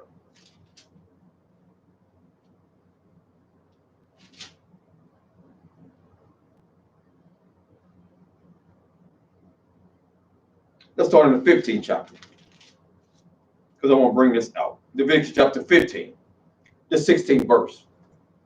It said, if any man's seed or copulation, seed or copulation, go out from him, then shall he wash all his flesh in water and be unclean until the evening. And every garment and every skin where it is the seed of copulation shall be washed with water and be unclean until the evening. Being about the seed of copulation. And that's, if you don't know, this is what the seed of copulation is. That is a man's semen. His semen. And the woman also with whom man shall lie with the seed of copulation, they shall both bathe themselves in water and be unclean until the evening. So bathing, when you're dealing with bathing, they are to submerge themselves in water. You're not talking about taking a shower, but to bathe themselves in water and be unclean until the evening. And if a woman have an issue, then it goes to talk about a woman. But when you're dealing with the seed of copulation, everything that the semen or the seed comes on is unclean. So it's incumbent upon us to wash Wash, wash, wash your clothes. If it's on your sheets, wash, wash. Whatever the seed of copulation is on your wife, wash, bathe yourself in water. And it says in verse 19, if a woman have an issue, and her issue in her flesh be blood, she shall be put apart 7 days. And whosoever touches her shall be unclean until the evening. And then when we was in the wilderness, the women was put out of the count if they had an issue. If they was unclean by the dead, they was put out of the count. All lepers was put out of the count. That they defiled not their counts in the midst where the money y'all said he dwell. But most of us is living in houses. We don't have a outhouse. So what do we do? What do we do? How do we address this? Some of us might have one toilet. So what do we do? How do we address these things? As we read along, it says, whosoever touch her shall be unclean unto the evening, and everything that she lieth upon in her separation shall be unclean. Maybe you got one bed, so what do you do? And everything also that she sitteth upon shall be unclean. And whosoever touches her bed shall wash his clothes and bathe himself in water and be unclean until the evening. Now let's deal with you guys. Just y'all let me know that he always makes a way out. If you got one toilet, one bathroom in your house, and it's that time for that wife, then easy. That, you know what that man can do? If you gotta do number two, all you gotta do is squat. All you gotta do is squat. And let it bloop, bloop, bloop. And let it bloop. That's all you gotta do. Just squat. Real simple and easy. You got one bed, the man lay on the floor. That's all you gotta do, or get on the couch. Now she's not to go and start sitting and laying on everything. And then everything is unclean for him. That's it all. And a touch. So she's still gonna be separated within the confines of that house. Those things for you during this time, separate that chair, that couch, that particular bed, that's for you. That's for you. Leave me something. That's it all. Leave me something. Because you are unclean if you touch those things that she set upon or you laid upon, being a man or anyone. And these are things that sanctify us. These are things that separate us when we obedient unto the law. These are things that make us holy and peculiar. Now the other nations don't understand it. The other nations, they don't care. As long as you stop within those 7 days, we can have cohabitation together. We can have sex. No, it ain't been 7 days. I'll stop after the 4th day. But the Creator said 7 days. I gotta be separated. Then the 8th day, y'all get back to business. Partying. Because now she's cleaning up for you and the family. 7 days. So I want to go over that. Anybody have any questions on that? Just ask me. Just send your question in. And just ask. Send your question in and ask. Because now I want to go to something. I said I'm going to deal with the New Testament. Go to the book of, and dealing with these things that I brought forth, go to the book of 1 Corinthians, the 10th chapter. Go to 1 Corinthians chapter 10. 1 Corinthians, the 10th chapter. So I'm going to show you all something. And that's why Israelite asked the question, what separates an Israelite? That's why I asked the question, what separates an Israelite Christian, black man or woman, in a New Testament, black man, African American woman, that goes by the New Testament? See, for us, oh, this might be my brother again. Hold on, y'all. Let me see what this is. Shabbat Shalom. Shalom, this is Nadib again. I was wondering sir. about the unclean thing that you were saying. Yes. How does that work with the car? You can't very well wash it or the upholstery in it. How does that work? Does she take a separate car or ride the bus if y'all have one car? Anyway, that's my question. Thank you. Thank you, my beloved brother. And I hope you come on the show sometime and give a lesson, because you're a teacher and you got a lot of wisdom and knowledge. There's a great question. If you have one car, what do you do? And if you attend a Sabbath service class, what do you do? And she has to drive. She has to drive. Well, if she has to drive, then the best thing I tell you is sit in the back seat. Let her drive. Because that seat is unclean for 7 days. See, y'all always make a way out. Then you got to sit in the back. You might look funny. People might look at you like, what is he doing sitting in the back seat? Yes, let me go over this and I'm gonna finish. Shalom. Hey, shalom, bro. Shalom. Oh, shalom, my brother. Hold on for 1 minute, because I'm addressing Brother Nadeem's question. Yes, So hold on. Y'all can hear you. Hold on for 1 minute, beloved. Because I'm still addressing Brother Nadeem's question, dealing with what do you do if you got one car and your wife is unclean? How do y'all handle that situation? And that's a very delicate situation. Now she's driving, and once she sit in that seat, it's unclean for 7 days. It's unclean. Now, the way to handle that is he sit in the passenger seat or he sit in the back seat. That's the only way to handle that situation. If she's driving that car every day, she's driving it, because if you're attending a class, you want to be, and I gotta tell the truth while I'm teaching. I gotta tell the truth. A lot of places we attended is not really clean. Let me put it like that. A lot of houses of worship we even attended is not even clean in his land. But I'm just trying to teach to be in adherence with the law as close as possible.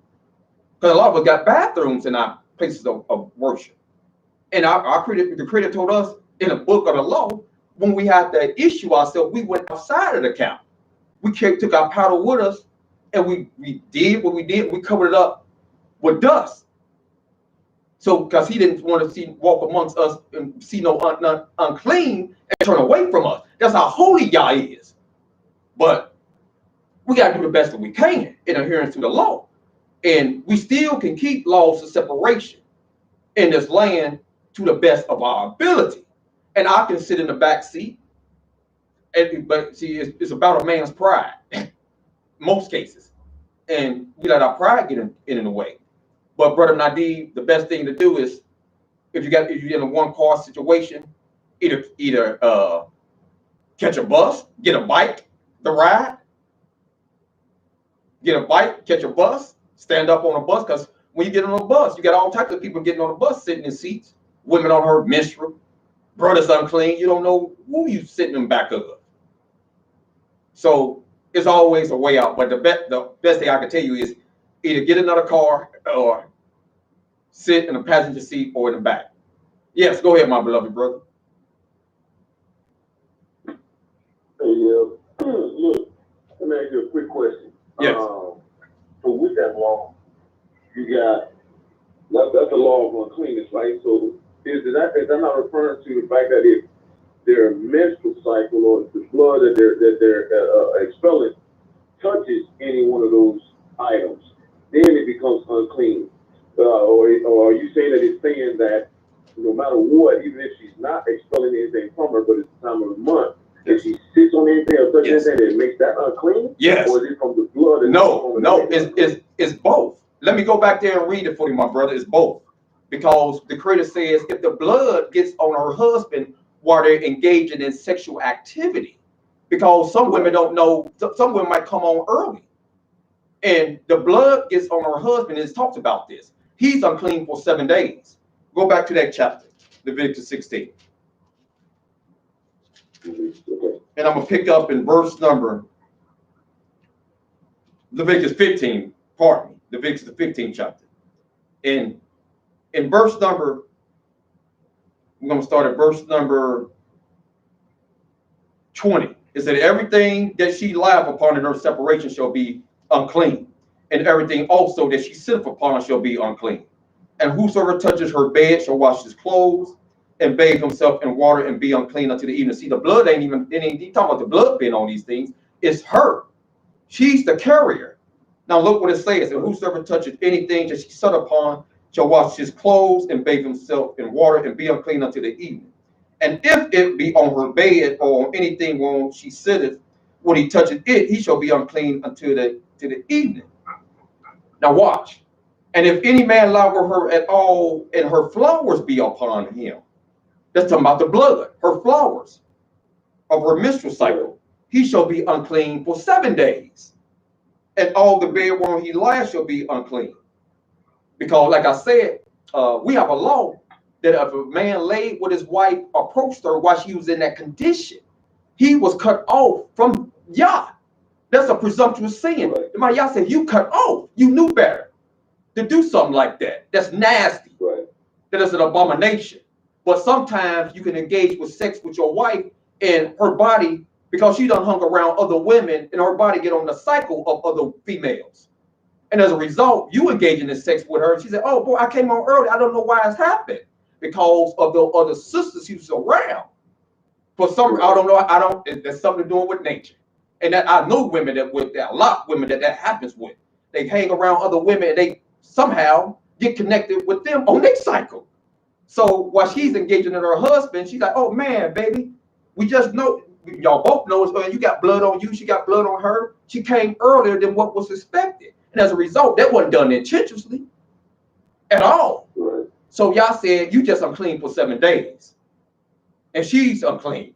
She's, for her 7 days. So do you understand? Did that help you? Yeah. I'm definitely gonna go back and look at it as well. I didn't have my book in my hand, but I understood what you were saying. So I'm gonna go back and I'm gonna reflect on it as well. So I definitely get your point. Oh, thank you, sir. Appreciate it. Bless you, shalom. Shalom, shalom. If anybody got any other questions concerning that, or bring any light to that from the Hebrew, bring it forth. Bring it forth, because this family, I don't know everything. Matter of fact, I got other translations that I read out of. But I definitely know it's consistent when you're dealing with when a woman is on her menstrual cycle, whatever she sits on and lay on, that's her bed of her separation. So what I do, we got one bed in the house, I'll sleep on the floor. Or I'll sleep or I'll take the couch. Baby, you got that. You got that. Don't worry, you got that. You in your state of condition, you going through your cramps and all this stuff, and a man got to understand that. When women going through that time, they some things change, their personality might change, attitude might change, dealing with that. And some women use that as an excuse to just start acting ornery. You can't use your menstrual cycle just to flip off on your man. And he got to run out the house every time you start opening up your mouth. And you still got to carry yourself as a righteous Israelite woman, virtuous woman, and don't try to use the law as an excuse for you going off on your man. No, we know y'all in that state of condition. That's her time. And me personally, this is me personally. My wife don't cook. I cook. I do the kitchen. She don't cook for me 20 other days of the every day of the month. Let me cook for you, baby. Let's kick your feet up, relax yourself. Let daddy cook. Cook you some victuals. Yeah. Time to relax. But that's when our people have midwives too as well. Because the midwives stepped in for a lot of the women. So when you tell them what the ancient path and the ancient things of our people, we function as a community of people. Sisters have sisters, wives, and so forth. They're still forth. And in that time, a man can't have sex for 7 days. Well, he might say, oh, man, that's just too much for me. Baby, I gotta go see Gabrielle across the street. Because I ain't trying to engage in nothing else outside of wives, not no mistresses. I ain't trying to get hold of no prostitutes. I got another wife. And that's why some men might do it, just because of that. I don't know. I'm just throwing this out, y'all. I'm just throwing it out. Got to bring everything to the table. But so I hope you all understand. Anybody got any questions dealing with this separation? And this is what made us holy. This is what made us uniquely special. Now, they don't say in the law that a woman can't cook during that time. So I'm not gonna be adding no law to it. I said, this is what I do. All the book is saying, let's go to Numbers, the 5th chapter. Let's go to Numbers chapter 5. Because I don't want to be nobody be talking about, he said that women, I can't cook. I don't want no woman, no wife, telling her husband, well, see, Minister Yoel said, I don't supposed to be cooking. No, I ain't said nothing to that effect. I said, my wife don't cook. I do the cooking. That's me personal choice that I make. And this is what the book says in Numbers, the 5th chapter. Or this is what they might have sister wives for, or servants to do. Go to Numbers, the 5th chapter. Because I know how Israel, we hear what we want to hear. So I want to make sure I got everything straight. Let's go to Numbers, the 5th chapter. And it said, and Yahuwah spoke unto Moses, saying, command the children of Israel that they put out of the camp every leper and everyone that have an issue, and whosoever is defiled by the dead. And a man can have an issue, or a woman can have an issue. Now, what's a man's issue that he can have? Gonorrhea. That's one that I know off the top of my head. That a lot of young men experienced when they was young men, teenagers, and they engaged in sex, activity with a young woman that was wretched. She was just wretched, slept with everybody. And he had sex with her for the first time or whatever. And he was just so happy, enjoying the goodies. But some days later, he went to the bathroom and started urinating and oh my goodness, oh, what is this? It's burning, oh my goodness. He was on fire. He had an STD because she was nasty and he shouldn't be doing what he was doing. Both of them being free, can't contain themselves. Young adult, they weren't raised up in the law of Yah. They wasn't monitored. The parents didn't monitor the young woman, and the young man wasn't monitoring either. And both of them should be monitored. Not just the woman, but this society want to make it seem like, oh, the woman she's always a big whore. No, you can't have no whore without these whoremongers. It goes both ways. And that's what the money y'all charged one of the men with in the scriptures, Eli, and the two sons said, you ain't restrained them. They were just sitting waiting on the women to come into the sanctuary to lay with them. And one of y'all told Eli, said, you ain't restrained your sons. And any father got sons living in his house, you supposed to be restraining your sons as well as your daughters. You don't let your sons bring these women in all types of night. They ain't even married to these women. They staying overnight in your house. You the master of your house. You the Abba. You set the standard. Can't pass the buck to your wife, to the woman. Come on, brothers. We can't be like Adam. I always want to put the blame on the woman.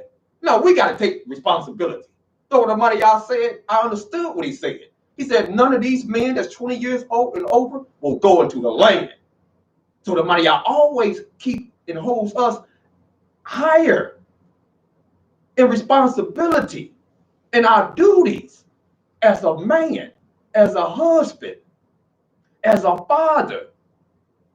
And let's look at our neighborhood today. The father's not there. The male is missing out of the houses today. And the house is going to suffer. The black community is going to suffer. And it has been taken out. The male been taken out of the house systematically. It has been done intentionally in a lot of cases. Systematically castration of the black man. And I can teach a whole lesson on that. But I have to bring this forth. But anybody have laws about this woman and her issue? In her issue being her flesh being blood, and a man having an issue. So let's turn. Yes, we're going to go to another caller. Shalom. I have a question. What do you do when you have to work? And the next question is, at a later date, could you please expound on Isaiah 53? Yes. Yes, shalom, beloved. Shalom, shalom. So what do you do if you have to work? You mean like your occupational job? Is that what you're speaking of? What you hung up? Well, I'm taking it, she said, speaking about her occupation job. What do you do if you have to work and if you unclean? That's a great question. If you're an Israelite, because I don't expect the Christians to know this. The Muslims might know this. Let me see. Shalom. Yes, you're correct. An occupational job. Occupational job. Okay. Thank you. Now, what do you do as an Israelite if you got an occupation as a female and you become unclean? What do you do for your job? Some of you might work in a warehouse. Some of you might be secretary, sit at a desk. So what do you do? I don't know everybody's occupation. But what I do know, you still be separate. You still separate yourself. And first of all, the people, the job that you're working for should know that you are an Israelite. See, I'm not a closet Israelite. The world know who I am when I step out. Any job that I go to apply for, first of all, I have my name legally black back reclaimed. So on all my identification, social security card, license, and I'm moving to get my birth certificate done. They see Yoel Shiloh Israel on there. Because I went through the state and got it reclaimed legally. Now, so in saying that, I let the world know who I am. But if my name was not changed and I'm going by my old name, I let my actions show who I am on my job. And I let the people know that I'm Israelite. By not participating in when the holidays come around, when the Christmas parties and all these pagan holidays, I'm separated from them. I let them know I don't participate in it. They ask me why. I let them know I'm an Israelite. I'll follow the laws of the Most High, the God of Israel, the Old Testament. And then a lot of them want the Gentiles, they want to know even more. But the only ones that don't want to know is my own people. But the Europeans on my job, they want to know. They want to know what's those fringes. They want to know all about that. It's the only ones that don't know is our people. Yes, beloved, shalom. No, not that. I'm saying with the restroom situation. Oh, I wasn't. okay, great. That I participate in anything that's on the Shabbat. It's the bathroom situation when you were saying uncleanness. I was asking about. Okay, I'll cover that. Thank you. Anything? I'm glad you. Sorry for the confusion. No, not at all. I'm glad you being specific and direct because I like people to be specific and direct so I don't miss anything. So you helped me out because I wasn't thinking about that. So Toda. But yes, bathroom situation. What do you do if you gotta go to the bathroom as a female? Okay, y'all gotta sit, or do you? Or can you squat? You can squat. Now that your piss might be squirting all over the place. I don't know. I never heard no woman, say or heard of things that happen with us as men or young men. Sometimes we piss, and sometimes it might squirt all over the place, on back of the toilet, on the wall, on the floor, all over the place. So a female, I don't know how that works with y'all, but you can squat. That's all you gotta do. Just squat. Whether you doing number 2 or number 1, we can do it. It ain't hard. If you got like I said, if you got a desk, that's your own desk. Nobody should be sitting at your desk. If you're a secretary working in a job, but laying on, what about the cafeteria chair? What do you do then? Bring in your own chair. Bring in a folding chair of your own. If you're in a big cafeteria, you go out and eat and everybody come in, you say, this is my chair. I brought it from home. Don't nobody use this but me. As a matter of fact, to me, that's better anyway, because I'm not sitting in a chair that I don't know who done sat in it. And I'm becoming unclean. So it's always ways we can get out of things. But I let people on my position, I'm Israel to begin with. But these laws of cleanliness, barely when it comes to the woman on her menstrual, you got to catch the bus. As I told her brother, stand up, don't sit down. Some of you all might have to catch, some of you all might have to catch a Uber or a Lyft. You might not be in a position to get to work unless you catch a Uber or Lyft. And in that, you don't know who done sat where you sat. And at the end of the day, Yah's mercy endures forever. He knows who's going to the length, the extent to do what they can do. And when you can do better, you get your car or get a bike, buy a bike. If the place ain't too far for you to travel, because I could ride a bike in summer. Or if the place was real close, if I didn't have to ride a bike 10 to 20 miles. But if I want to make that great sacrifice, I just have to ride that bike 10 miles to work. might be dead tired when I get there. Tell them, hey, y'all gotta give me some time to recuperate. I just rode my bike. But it's always a way. It's always a way. But just do the best we can do under condition that you in. Everybody know their condition. And y'all is not going to judge us all the same. He not. He going to judge us based on our position that we was in, what we can do. Like with Moses, and I'll bring that out with Moses. Moses didn't go into the promised land because y'all forgot, Moses forgot to sanctify y'all. He didn't speak to the rock. He hit the rock. Now, there was nobody more close to the creator than Moses. Yah was going to kill Moses for not circumcising his own son. And his wife took a stone and threw it at Moses' feet, said, a bloody husband are down unto me because of the circumcision. But don't you know the children of Israel was in the wilderness for so many years, not circumcising their children? But y'all were going to kill Moses because he was close to it. The closer you are to the Most High, the more you know, the more you are responsible for in doing. And that's why a lot of people just don't want to know too much. Because not only do you become grievous, and you become grieved in spirit. Because Solomon didn't lie. He said he increases in knowledge, increases in sorrow. And y'all know a lot of y'all been crying. Because things you going through that nobody else even know. Things how you've been dealing with your people that nobody know but you. But you've been through it. You've been afflicted. You've been oppressed. And some people you can't even talk to. You got to try to find the right person to talk to let it all out. But we got to do the best that we can do. That's all I'm saying. Do the best you can do. I'm not the judge. And we shouldn't be the judge over one another. Let y'all be the judge. I'm just bringing out what the law says. Did anybody else got any questions concerning the laws of separation? But that's what I tell you, my beloved sister, that squat, as a man have to do. Squat. And let it flow. Let it flow. But I was bringing out the dietary law. 1 Corinthians. Go to 1 Corinthians. But anybody want to talk about anything that I brought forth, call in. Call in. Because I dealt with the dietary law of the Torah. But call in. Let's go to 1 Corinthians, the 10th chapter. 1 Corinthians chapter 10. So I want to bring this forth in 1 Corinthians, the 10th chapter. We're going to start at verse number 25. It says, whatsoever is sold in the shambles, that eat, asking no question for conscience sake. Now, what is sold in the shambles? The shambles, the marketplace. A little Chinatown, a little Italy.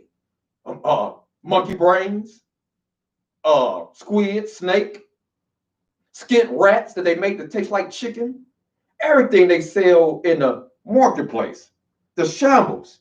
It is said, New Testament said, eat. Don't even ask questions if you are a Israelite. Now, how can an Israelite that go by the New Testament, how did this separate you from a Christian, a black man and woman, from African American? Because they eat everything. A black Christian don't have no dietary law he adheres to. They eat everything. And it says, for the earth is the Lord and the fullness thereof. If any of them that believe not in what? Believe not in the word of Yah. They don't believe in Torah. They don't believe in that law of Moses stuff. Christ nailed that to the cross. They don't believe that. And you be bid to a feast and you be disposed to go because you got pressure on you by your family, by your relatives, and you feel pressure just to go. It said, whatsoever is set before you, eat, asking no questions for your conscience sake. Because you don't want to be one of them Israelites that, oh boy, here he come again. Look at Jeremiah coming. Oh, look at Gabriel coming. Oh boy, you know they're going to be on that Old Testament, you know what. And they ain't messing up my fun today. Oh no. And it said don't eat asking questions for conscience sake. So you don't want to have a conscience when you being invited over the 4th. How many of y'all went up y'all relatives' house over the 4th of July weekend that just passed? And they was barbecuing. And you went, you know you went. There was family get-together day. You went. You didn't pop off no firecrackers, but you went. You went to go see Aunt Sally. You ain't seen it in a few months. And that was your day off from work. You weren't popping up no firecrackers, but when they was barbecuing on pork ribs with that beef and on turkey hot dogs on that grill, and everybody was getting it, it was smelling good with they had the little greens going on the stove and potato salad, and everybody was eating good and drinking good, drinking their wine and they malt liquor and everything else, and y'all was having a good time. And Aunt Sally asked you, "Oh, you want a rib?" And you asked them, "Was it pork or beef?" And they told, "We got beef and pork. We got beef. You want the beef?" Yeah, I take a piece. And you took a piece. And it was barbecued on the same grill. You made no distinction. You did not separate yourself as according to Torah law. You did not sanctify Yah. You participated in it. You enjoyed in the festivities. Although our people had no independence, you weren't over there educating about how they don't have no independence. They wasn't no free people. They were chattel slaves. They was another man's property. Instead of you being over there on the 4th of July educating them and telling them why they shouldn't be popping off firecrackers and celebrating this day, you over there eating up the food, drinking up everything. As a matter of fact, even taking your plate home. And you done got it all off the grill that was cooked with the pork. And you didn't even ask no questions for your conscience sake. You left your conscience at home. If you were Israelite, that go by the New Testament. What's the difference? That somebody call and tell me the difference. Tell me how you separated yourself. You cannot go by this book and call yourself, separate yourself only if you are here to Torah law. Because if you here to Torah law, you follow the so-called laws of Moses, you will not eat off that grill. You will not go out to these restaurants and have the chef, if you know ain't not clean going on back in that kitchen.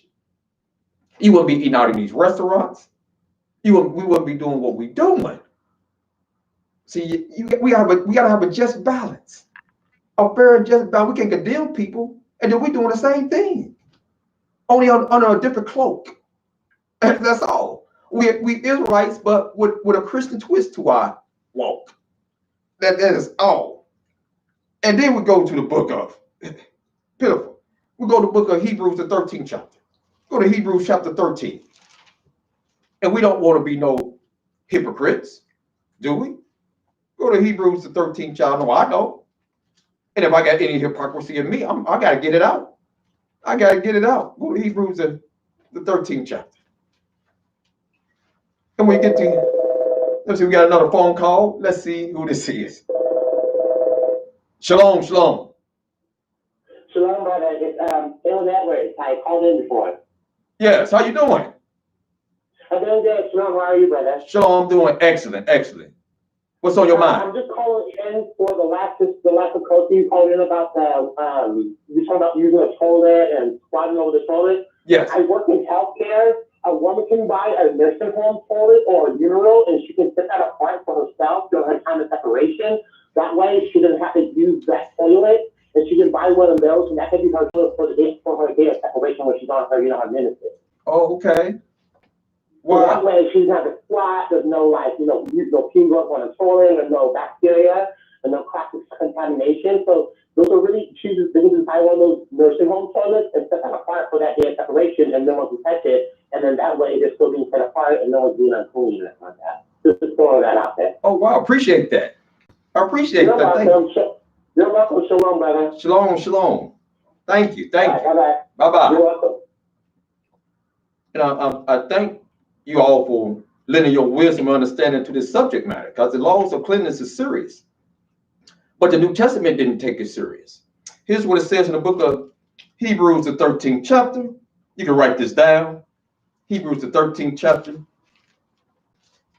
we're going to read in the 13th chapter of Hebrews. It will be the book for the Hebrews. Let's see. In Hebrews, the 13th chapter, the 4th verse, it said, marriage is honorable in all, and the bed undefiled. Now, hold up. The marriage bed is undefiled. We read in Leviticus, the 15th chapter, where Yah got laws for us, govern the marriage bed. And the New Testament comes right out and says that the marriage bed is undefiled. So a Christian and an Israelite that adheres to the New Testament, ain't no kosher going on in that bed. They do everything they want to in that bed. They have sex when she's on her menstrual and everything else in that bed. Eat this and eat that in the bed. Ain't nothing going, ain't it's just total defilement, total wickedness going on right in the so-called marriage bed. And the New Testament said it is totally undefiled. And a Christian will tell you that in a minute. I do anything with my husband in the bed at any time. I want to. I choose to. Hell, I ain't bleeding.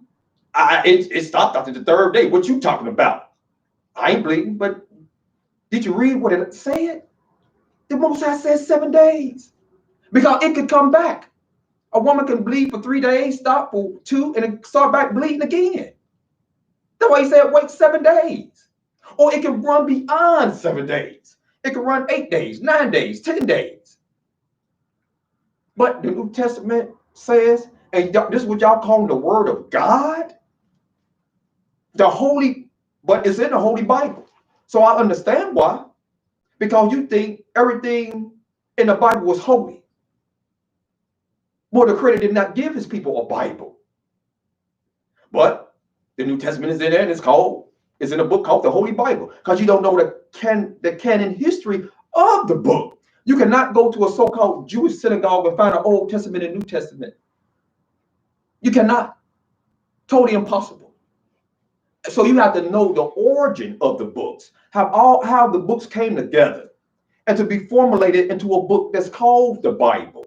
You got to know the first New Testament canon, the first New Testament closed scriptures. Like I said, when Ezra and Nehemiah brought forth, they didn't bring forth no Quran. Now, if you read the Quran tells you you can eat any beast. You can eat all types of fish. The only meat that a Muslim can't eat, and my Muslim brothers know, they all don't know, so they don't even argue with me or debate with me. Ain't no debate. It's pig. It's the swine. But they can eat that, says Surah 5, Iyat 3, only if they get hungry and they don't have nothing else to eat. They can eat the pig. Yahweh, the mighty Yahuwah, the mighty Yahweh, he never told us if we get hungry, we can eat pig. Nowhere in the Torah. Absolutely nowhere. So you want to know what truth is and how the Creator defines truth. It is by his law. So anything outside of that I read. Now, is it truth in the New Testament? Yes. Is it truth in the Quran? Yes. Is it truth in the comic book? Yes. It's truth. But is it the truth, the whole truth, and nothing but the truth? When you read these books? No. Absolutely not. Absolutely not. And you got to know how to separate the two. It's true. When Christ said the true worshipers worship the Father only, and this is what the Father seeks to worship him, that is the absolute truth. That's Torah law. The Father never sought people to worship Christ. He never sought people to worship Moses. Moses didn't have no songs sung unto him. Oh, let's gather every Sunday and sing songs to Moses. No. When Christ said keep the law, keep the Torah, if you want eternal life, that is the truth. And salvation is based on keeping Torah law, not worshiping Christ. It's in the confines of the Torah law. And if you worship any other gods other than Yah, you commit idolatry. So it's truth in the New Testament. And see, a calm man is what they call a confidence man. He tells you truth. And once he gives you a lot of truth, he wants your confidence. But then there comes the lie. And all great lies have 90% truth in them. You might ask, man might ask his wife, baby, what took you so long? Where you been? She said, oh, baby, I told you I had to stop over my mama's house, and I had to go to the grocery store to pick up some groceries, some toilet papers, some things to eat for us later on this evening. And then I had to go to Duke Energy and pay the bill, you know? And he said, oh, okay, I forgot. But what she didn't tell her husband was she stopped off at Jerome's house before she came home. But she told him 90% truth. But she left out the fact that she called Jerome and seen what Jerome was doing. And she said, can I stop by for a few minutes? And she stopped by Jerome's house for a few minutes, and they got busy. They got busy before she came home. And the women know how to clean up their stuff. See, men, we sloppy. We make mistakes. We leave all type of messages in the phone, cell phone. We cheating on the side, doing this on the side. We easily get caught. Women, oh my goodness, they smooth. She could go jump on a man and come back home and smell like aloes and cashews. We come back with smell on us and everything else. Woman's fragrance and scent, we sloppy.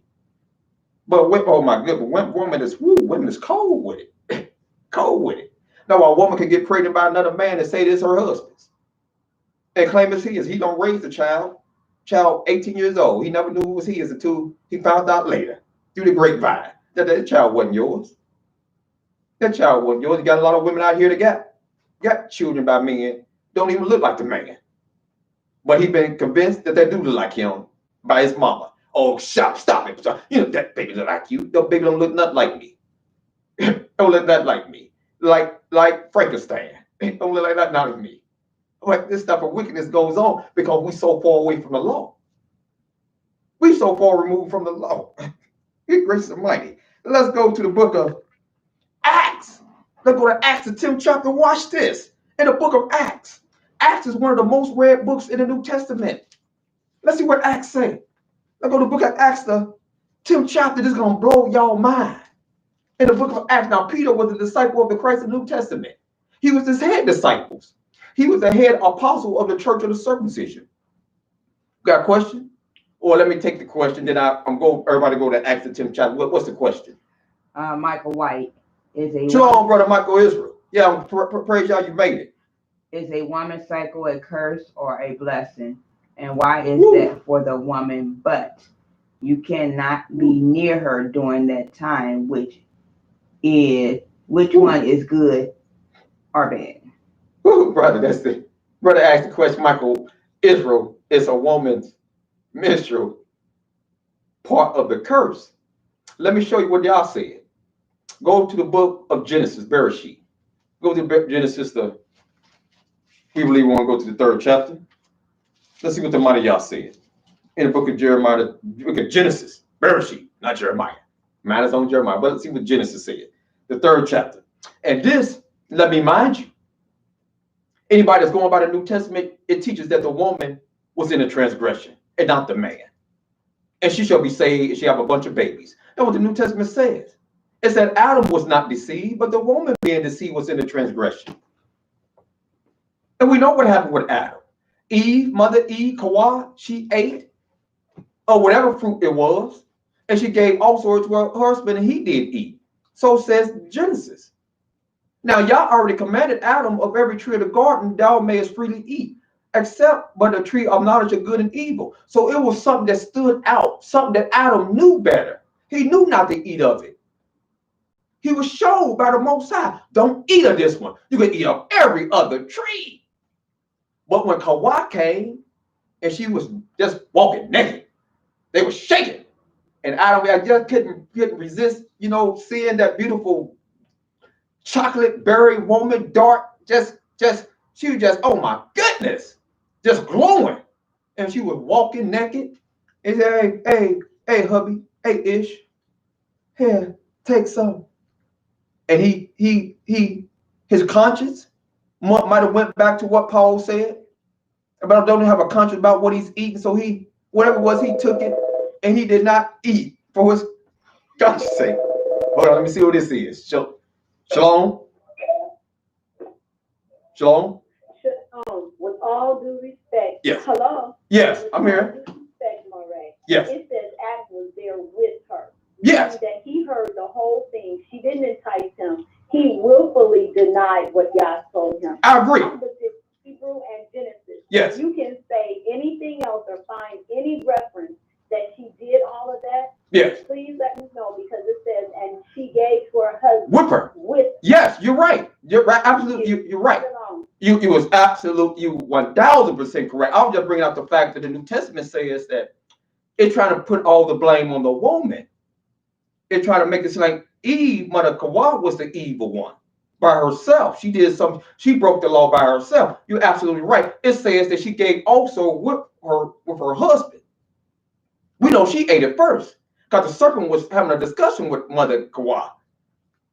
And as you know, after the discussion with him, he Terman said, you won't die. You won't die in that day. You're going to be like God, knowing good and evil.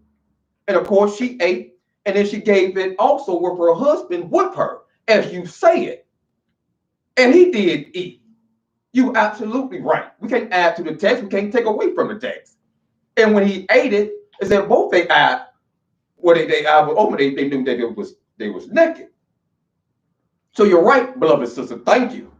And I don't mind any of my beloved sisters calling in and pushing forward that point. Let me make it plain and straight. Yes. Praise the mighty Yah. Praise the mighty Yah. But to address Brother Michael's Israel comment, this is what happened. He said in verse number 11, he said, Genesis chapter 3, he said, who told thee that thou wert naked? Hast thou eaten of the tree whereof I commanded thee that thou shouldest not eat? And the man said, the woman whom thou gavest to be with me, she gave me of the tree, and I did eat. Now, see what he tried to do? Adam tried to blame his wife. And he had the commandment from Yah not to eat it. Now, the New Testament says Adam basically didn't have no sin in him, but it was the woman that broke the law. And Brother Yoel said Adam broke the law. He knew better. He knew better. And the Creator punished Adam, he punished Eve, and he punished the serpent. All three of them was a punishment. This was Eve's punishment. In verse number 16 of Genesis chapter 3, he said unto the woman, he said, I will greatly multiply thy sorrow and thy conception. And sorrow thou shalt bring forth children, and thy desire shall not be to the serpent. So women out here, wives, not women. A lot of men like to think that every woman that they talk to is their wife. They try to, they gotta obey them. They gotta listen to them. A lot of these brothers out here talk to women as if the woman they talking to is their wife. And the woman gotta ask you, I ain't your wife. You gotta deal with your wife with that. Not me. And Most High letting Eve know that your desire is to be not to the salesman that come and sell you $1,000 vacuum cleaner that your husband don't know about. He said your desire to be to your husband, not to the serpent, not to be listening to these men that you ain't sought your husband to see what your husband think about it, to seek his counsel. We want to go to everybody else's counsel, but you don't want to sit down and talk with your husband. Sit down and talk with your husband first before you make moves. And I think it's only polite and natural for the husband to sit down and talk with his wife. But the desire is to be to the wife to sit down and to her husband, and he shall rule over you. So mighty Yah is letting the woman know, allow your husband to govern you, to order your household after the fear of the Most High. If you're not willing to allow him to govern you in your house and your future seed, then don't marry him. Don't do it. Don't get married to him. Oh, I made a mistake. Oh, I made a mistake. You the wrong one. I didn't know you was like this. Well, you should have known that beforehand. You should know what you was getting into. So he punished Kawah. And now, not only when he punished her, he said, I'm going to greatly multiply thy sorrow and thy conception. So in the beginning, it might have took 100 years for her to conceive and bear a son, or 30 years. But now it's greatly multiplied. Greatly multiplied. And sorrow and thy conception thou shalt bring forth children. And that's what it is today. 8 months now, but boom, pop, they're coming out. And with pains that's greatly multiplied. She probably wouldn't even, the women today probably wouldn't even be feeling anything. Have not the transgression took place. But once again, the New Testament says, and I gotta keep saying it, it says the woman was in the transgression, not the man. And I'm saying that's hogwash. Hogwash. Yeah, do we got another question?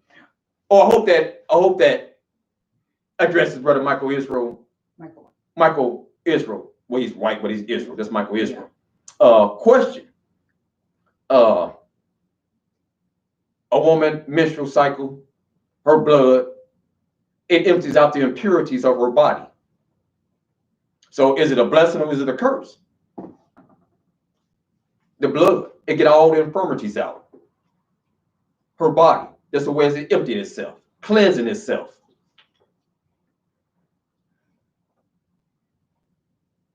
So you have to ask yourself, is that a blessing or is that a curse? So I hope that helped. I hope that helped. Yes. Okay, his other question was, it wasn't a sex incident in the garden. No, it wasn't a sex, but they teach that. Eating the apple. Yeah, they teach that eating it wasn't actually no fruit that they was eating on. A man was eating on something else. And I'm being discreet. He was doing some other type of eating. Because this one happened when men and women add things to the book. It said they took the tree or not. Then some people teach that these trees was actually people. These trees in the garden was nations. Where y'all getting this stuff from? I know the scripture deal with parables and things, but what they talking about these trees was nations. And y'all talking about he placed cherubim to go up the way of the tree of life. I said, my goodness, is this what organization we joining? And they talking about these trees was actually people. And you had more people in the Garden of Eden than you did Adam and Eve. You had nations before Adam and Eve. Oh, you had people that was there with Adam and Eve. Because who did Cain say, whosoever shall find me shall kill me. So evidently it was more people around other than Adam and Eve and Cain and Abel that he was talking about. No, absolutely not. You only had Adam and Eve, Kawhi Adam. You had the time that they bore both their sons, Cain and Abel. And then after Cain through Abel, you had Seth. But he was given a future declaration that whosoever shall find me shall slay me. And y'all set a mark upon Cain that whosoever slay of Cain, vengeance shall be taken on him sevenfold. And Cain and Abel married their sisters. Adam and Eve have sisters. Matter of fact, they have more sons than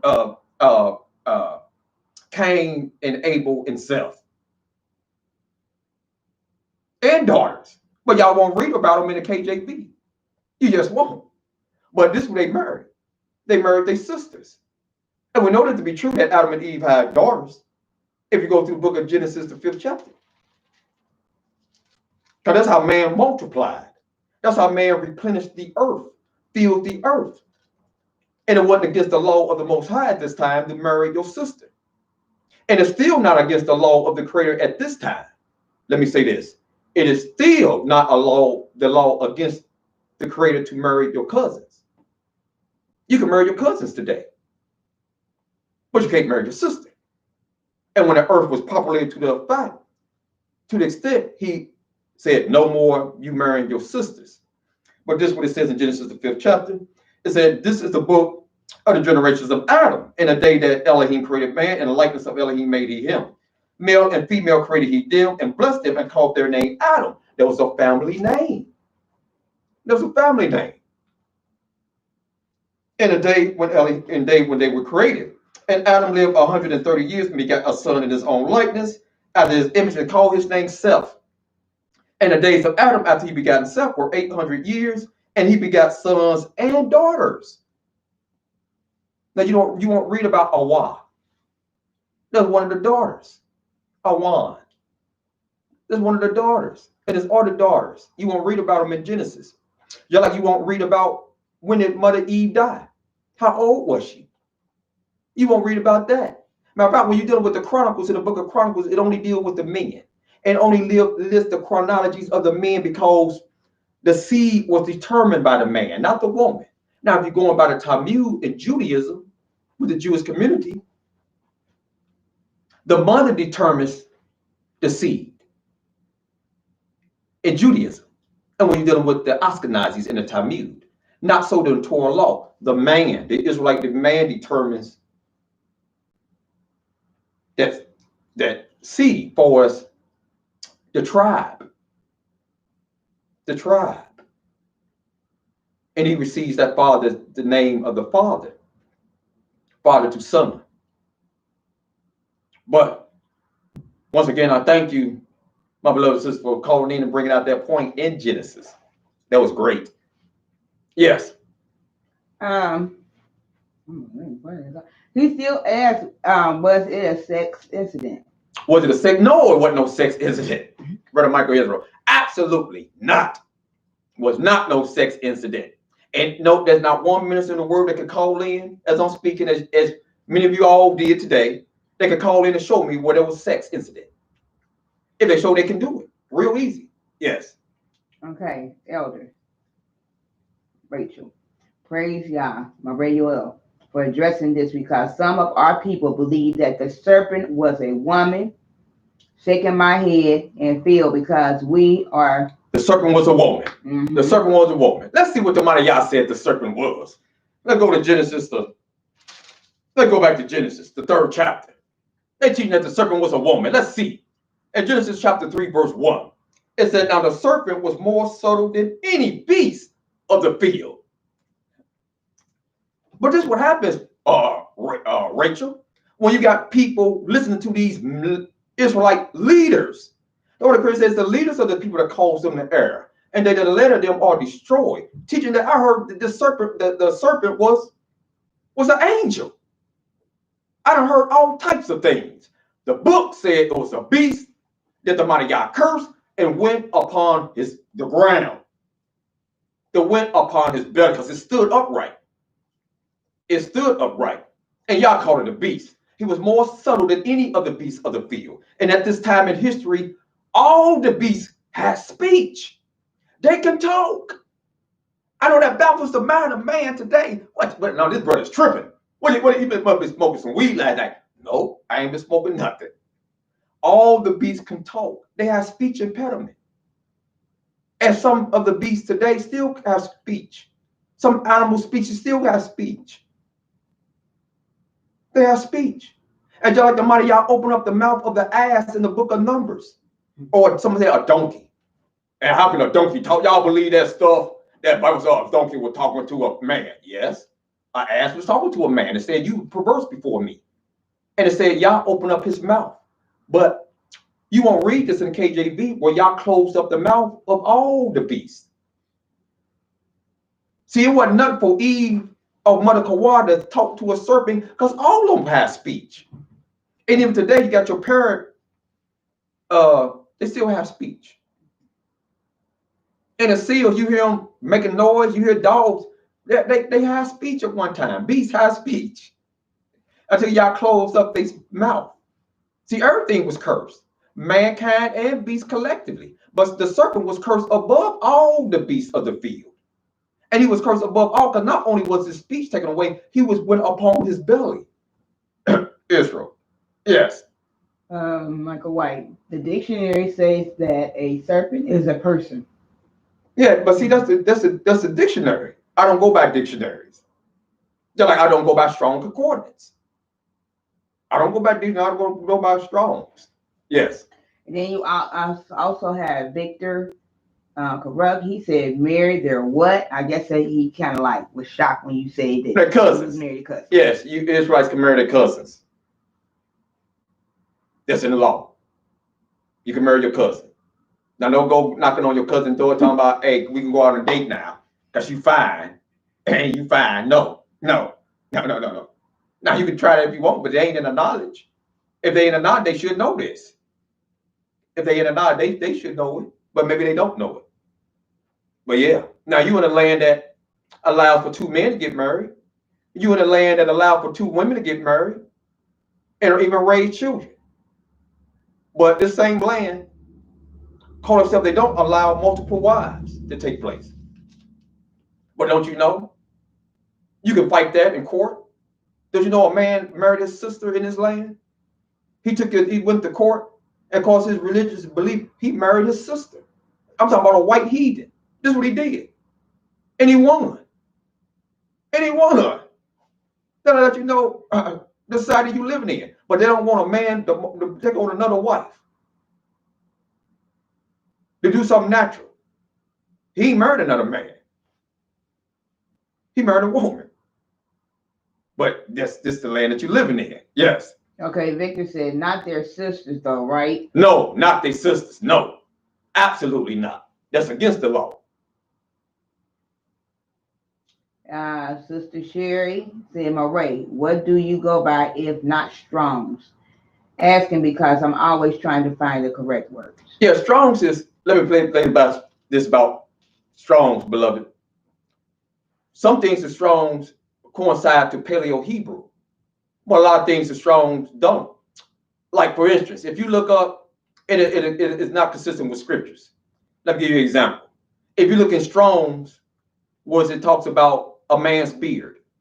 Just look up beard in Strong's. And Strong's according say a beard is his upper lip. Now, in the scriptures, in the prophets, it was an occasion where two of David's men was captured. And you know, the enemy, so y'all, you know what they did to two of David's men? They shaved off one half of their beards.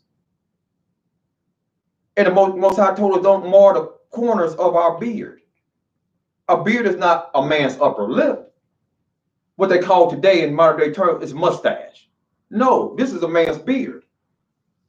And it grows down. As Aaron's beard went down to the skirt of his garment. So when you see a lot of Israelite brothers, like even African-American brothers like James Harden, that's a beard. Now, men call it full beard, but no, ain't no thing in the scripture called no full beard. It's a beard. A James Harden, a Rick Ross, big beard, it's a beard. And some men keep their beards groomed. Some let it grow out wild. Like, you know, something out of the woods. But it's a beard that grows down to the skirt of your garment. It comes down. So this is just not, this is the bill you go by Strong's. It's wrong. It's all messed up. And a lot of things in Strong's is messed up. But it can be used to help you out in certain work things when you're dealing with Hebrew. And one Hebrew word can have several different meanings. Different meanings to it. So you got to know what the application of the word needs to be used. Just like, for example, in Strong's, you might have you look up day, the definition of a day. It'll give you a day is from sunrise to sunset, but it also will say from sunset to sunrise. That's not a definition of a day in scriptures. And first of all, I let scriptures define scriptures. Before I do anything, I let Yah's word define itself. And when you let scriptures define scriptures, all days, according to Torah and prophets, begin in the morning and they end at evening. Now, when you're dealing with a calendar day, a date, all calendar dates are from one morning to the next morning. That's why in Bereshit, in Genesis and creation, you're dealing with calendar dates. And Creator did his creation from morning until evening. And then it goes back. See, when your book, you're reading it in the evening, in the morning was the first day. Because you're going back to the calendar date. And he did all his creation in 6 days. The Creator did not work at night. He did not work at evening. And we're not to work at night or evening. At evening, we came out the field. We stopped work. We weren't no second shift or third shift people. We worked in the yom. We worked in the day. And we ended at evening. That's when the gates of Jerusalem were shut at evening. We worship in the day. And let me show y'all this. Go to the book of Ezekiel, the 46th chapter. Go to Ezekiel chapter 46. And all days break in the morning. When you study in the scriptures dealing with break of day, the dawning of the day, it all occurs in the morning. As King Solomon said, when the shadows flee away. And you see that light breaking forth. Go to Ezekiel, the 46th chapter. We got evening from the Ashkenazis, the Jewish man. They don't want to tell our people that the day began at evening. Ezekiel, the 46th chapter. Look what it says. Thus saith Yah Elohim, the gate of the inner court that looketh toward the east shall be shut 6 working days. Now, what is a working day? A working day, if you hold this, and I'm going to show you a working day. Hold Ezekiel chapter 46 and go to Psalms 104. Go to Psalms 104. And we're going to read in Psalms 104.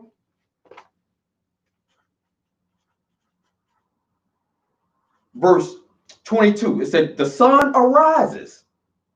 They gathered themselves together and laid them down in their dens. Speaking about what have people did, what the beasts of the field do. It said, man goeth forth unto his work and to his labor until the evening. He starts very early in the morning. See, down south, we woke up early, 6 o'clock, 5 o'clock, when the roosters was, they were letting them know a new day is coming. The light is coming forth. And that was our alarm clock. We heard the roosters and the chickens.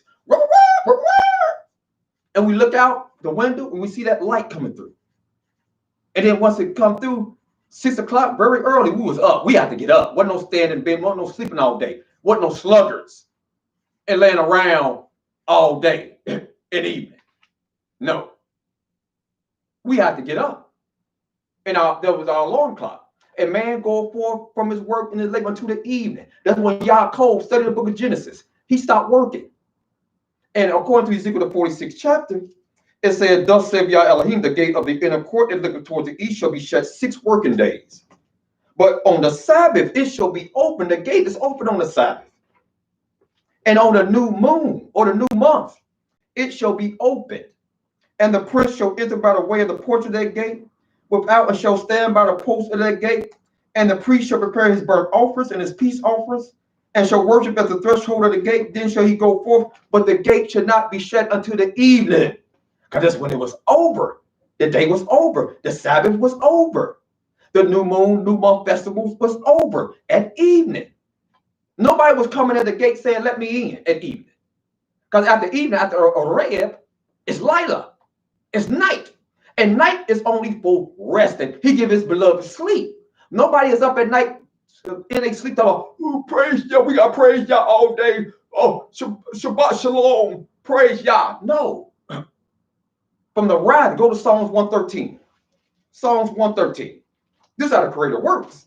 Psalms 113 and verse number 3. From the rising of the sun unto the going down of the same, Yahuwah's name is to be praised. From the rising of the sun to the going down of the same sun, his name is to be praised. And we are taught to praise Yah all day long. Should we boast in the name of Yah? Should we brag on Yah? Tell the world how great Yah is, how powerful the mighty he is, what the things that he have done in the earth. So we started everything at Boker Tov. And then when Lila Tov come, it's time for me to go to sleep. Let me get off internet, let me get off Facebook, and let me lay down. Let my body rejuvenate, let my body rest. And go to the Songs of Solomon. Songs of Solomon, the 2nd chapter. Songs of Solomon. Let's see what Solomon said. Let's see who's wiser than King Solomon. Let's see. Because we got some people out here that's wiser than King Solomon. Well, let me see what Solomon said. In the Songs of Solomon, the 2nd chapter. Let's get it. Songs of Solomon. Anybody got any questions or comments? You can call in. 513-377-5815. Songs of Solomon.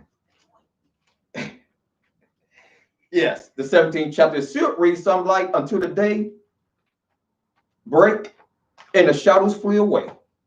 Until the day break. And when you study in Hebrew, tomorrow in Hebrew means next day. In Paleo Hebrew, Yom Shabbat means what? Yom Shabbat, Shabbat day. And until the day break and the shadows flee away, all days break in the morning. There is no script. I give someone, any man, woman, child living, $1,000, and I'm on live. And I do this live. I give them $1,000. And they can show me one scripture, not 2, not 3. And I'm sure you need the money, you could use it.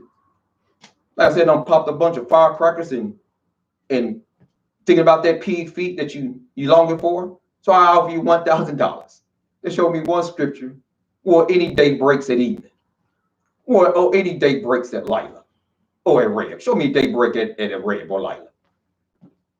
Anyone in the book. Show it to me. Call in. Y'all should have that very fast, easily at your disposal to show me one scripture, or a day breaks at evening, or a break a day. Show me. Oh, do this. I'll up it up to Andy a little bit. $2,000. Any minister in the world, any Israelite historian, scholar, teacher, student, $2,000 to show me one place in the Torah or the prophets where tomorrow, which means next day in Hebrew, will take you to Lila, will take you to evening. Give you $2,000. I'm live on that.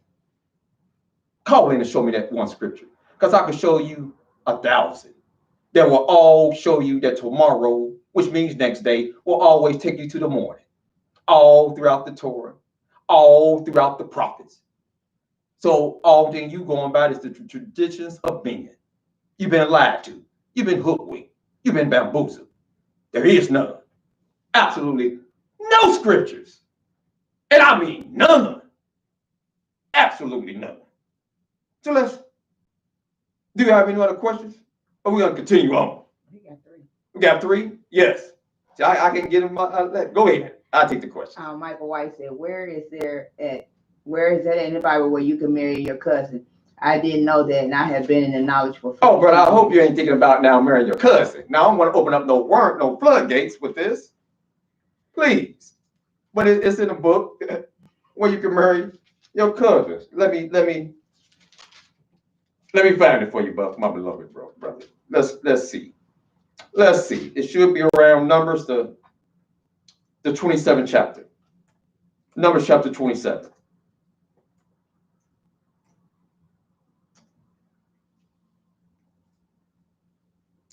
Numbers, the 27th chapter. And you read this yourself, brother Michael Israel, because I don't want to get thrown out with y'all marrying y'all cousins now. I don't know how to avoid something I should just kept to myself. But read Numbers 27 chapter. Within the confines of the chapter, you're dealing with Zehoshaphat, daughters that he had, because he had no sons. And you will see exactly who his daughters married. You will see who they married. And this is Israel. Nowhere in the law that an Israelite man can't marry his cousin, or an Israelite woman can't marry her cousin. Yes. Okay, Elder said, hallelujah. We have to consider that is going to be a time when we are going to have to repopulate in the land. So I believe that's why the Most High kept that cousins can marry. Yeah. Then Michael came back and said Lot and his two daughters was a fearful emergency. Yeah, like with Lot and his daughters, that was bad. Because you can't be having a father can't be having sex with his daughters at any time. They did that because they thought they was the only people left on earth. They thought the mighty Yah done destroyed everybody else, so they were trying to preserve seed of their father. And from there, you got the Ammonites and the Moabites nation. So what they did was wicked. That was evil. But you do things under pressure, and your mind is all under different strain. Because some things y'all gonna do, I'm gonna tell y'all right now. You might be saying, I'd never do that. I never do that. You might be saying that now, but push come to shove, when these grocery stores get shut down, and the trucking companies not bringing in to the black community, because you got siege laid on. Some of you gonna be eating your babies for want of food. You're gonna be looking at each other like, ooh, you look real good. You don't know what happened when the mind get under stress and duress. Now I can only pray and hope that we all stay strong with Yah, and don't be out here eating on people bodies that's dead body on the side of your building. You want to drag it in your house and chop it up and be like the people that's in Europe. So I'm praying that we don't have to go through that. I'm praying to the mighty Yah that we be saved out of that type of tribulation. But I don't want to get caught up in cousins, y'all marrying cousins, that. Let's go to the book of. Because we want to wrap it up. We get to 1 Corinthians. Go to the book of Acts. I said everybody wants to go on. Take everybody to the book of Acts, the 10th chapter. Go to Acts chapter 10. Because like I said, an Israelite Christian, and that's where they are, Israelite Christian, they go by the New Testament, and an African American Christian. There's no separation between the two. Now go to the book of Acts. Go to Acts, the 10th chapter. And let's see what this says. In Acts, the 10th chapter, we're going to read in Acts, the 10th chapter, the 9th verse. It says, On the morrow, as they went on their journey and drew near unto the city, Peter went up upon the housetop to pray about the 6th hour. And he became very hungry and would have eaten, but while they made ready, he fell into a trance. And he saw heaven open, and a certain vessel descending unto him, as it had been a great sheet knit at the 4 corners, and let down to the earth, wherein were all manner of 4-footed beasts of the earth, and wild beasts, hyenas, wild dogs, all type of wild beasts that Peter was seeing, and creeping things, daddy long legs, all type of tarantulas, spiders, and creeping things, and fowl of the air, and wild nighthawks, and vultures. And there came a voice to him saying, "Rise, Peter, rise, little Pete, and kill and eat." But Peter said, "Not so, Lord, for I have never eaten anything that is common or unclean." And the voice spoke, the same voice that said, "This is my beloved son, whom I am well pleased." Look what this voice said. And the voice spoke unto him again, saying, "What God have cleansed, that call not common, Peter." So, what do we have here? That voice from heaven. Because anytime the sons of Elohim get together, Satan also comes amongst them.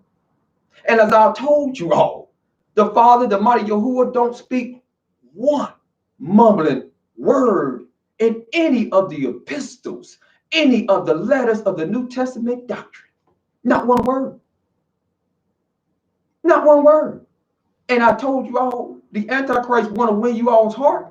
That's why he got the words of Christ in red. You don't see that anywhere in the so-called Old Testament. You got to look for where it said, "Thus said the Lord," or the word of God came unto me, or God spoke unto me. You got to look for that. So let's see what this is calling in. Shalom. Shalom. I just want to clear it up. Peter knew that he was saying don't eat unclean, because if you keep reading, Peter doubted in himself what it meant. And then it went on to the 10th chapter of Acts. And that's when Peter said, now I perceive that Yah is saying to not call any man uncommon or unclean. So he knew Yah was not telling him to eat unclean. And where you at? Where you want to point out? What verse? That's if you go to, hold on, let me find it. Yes. And then he was telling the rest of the, what you call them, the Israelites.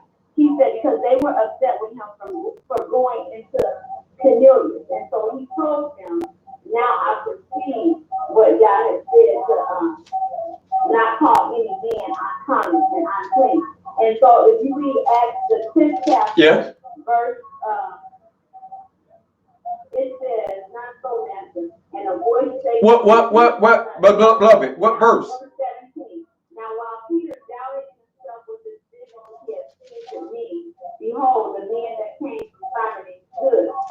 And then, this is telling what the vision means. But there's a verse that actually says, Peter said to them, "Now I perceive." So let me find that. Yes. And they said, "Cornelius was considered a just man, and one that feared Elohim of all the nations." Then hold on, just a minute, I need to find it. Yes, and may I call back with the answer? Yes, please do. Call back. Yes, absolutely. Okay, I'll call back. Okay, thank you. Because what I'm reading right here, it said a voice in verse 13 of Acts number 10. It said, "And there came a voice to him saying, 'Rise, Peter, kill and eat.' But Peter said, 'Not so, Lord, for I have never eaten anything that is common or unclean.' And the voice spoke unto him again the second time, 'What God have cleansed, that call not thou common.'" So the voice is telling him, Peter, what you read about in that Torah, that Old Testament, because that is the only book that you all had. That is the only book that the disciples had and went by. That is the only book Muhammad the prophet had. So what God have cleansed, Peter, I don't want you calling that common. So you eat. Yes. Here she is. Yes, beloved. Okay. Beloved. Turn your radio down and get the backlash. Down to 34. I'm sorry. I think it's 30. Yeah. It's Acts the 10th chapter, Yes. verse 30 through 34. He's just explaining what the vision meant, because there's nowhere that I know of that it says to eat unclean. Well, I just read it. Well, I don't know how you missed 1 Corinthians I mean, he's telling what the vision meant, because remember, God also told, was it Elijah or Ezekiel to eat human dung or something? Yes. But then no, I never eat anything. We know y'all don't want us to eat that. And so he said, well, I guess he eat animal or something. Peter did not eat unclean. He explained here what Yah was saying to him. Because sometimes Yah didn't just come out and tell you from what I'm reading here. Because he said, I prayed on the housetop and believed. And then he goes to verse 34, and then Peter opened his mouth and said, of a truth, I perceive that Elohim is no respecter of person, but in every nation. So he went on, but if you read the 30th verse, he's telling about the vision, and then he explains the vision. Okay, my beloved sister, but see, this is the problem. This is the problem. Yes, you're quite welcome. Shalom. This is the problem that you those that go by the New Testament are gonna run into when they talking with me. As I read in 1 Corinthians, the 10th chapter, the 25th verse, it said, whatsoever is sold in the shambles, eat, asking no questions for your conscience sake. For the earth is the Lord's and the fullness thereof. It said, eat, not asking no question for your conscience sake. Then I'm going to take you to the book of Acts, the 15th chapter. Acts, the 15th chapter. Go with me to Acts chapter 15.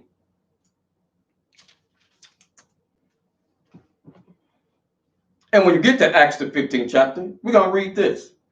And this was something that Peter and all the apostles gave to the Gentiles. This is what they told the Gentiles. Now, many people teach that the Gentiles were Israelites. Look what they told them. Look what they told these people. And verse 19 said, wherefore my sentence is that we trouble not them which from amongst the Gentiles are turned to God. So the Gentiles are turned to the Most High. Now, if you study Torah law, it's only one law for us and one law for the stranger. Now, this is what they both have told the Gentiles that are turned to Yahuwah, that are turned to the mighty Yah. It said, but we write unto them that they abstain from pollutions of idols, and from fornication, and from things strangled, and from blood. For most of old time have in every city them that have preached, being read in a synagogue every Sabbath. And there's only 4 laws that the Gentiles have to keep that go by the New Testament. And that is to eat anything strangled, and from pollutions of idols, and from fornication, and from blood. But they can eat pig. They can eat pig. They can eat catfish. They can eat lobster, and shrimp. They can eat that.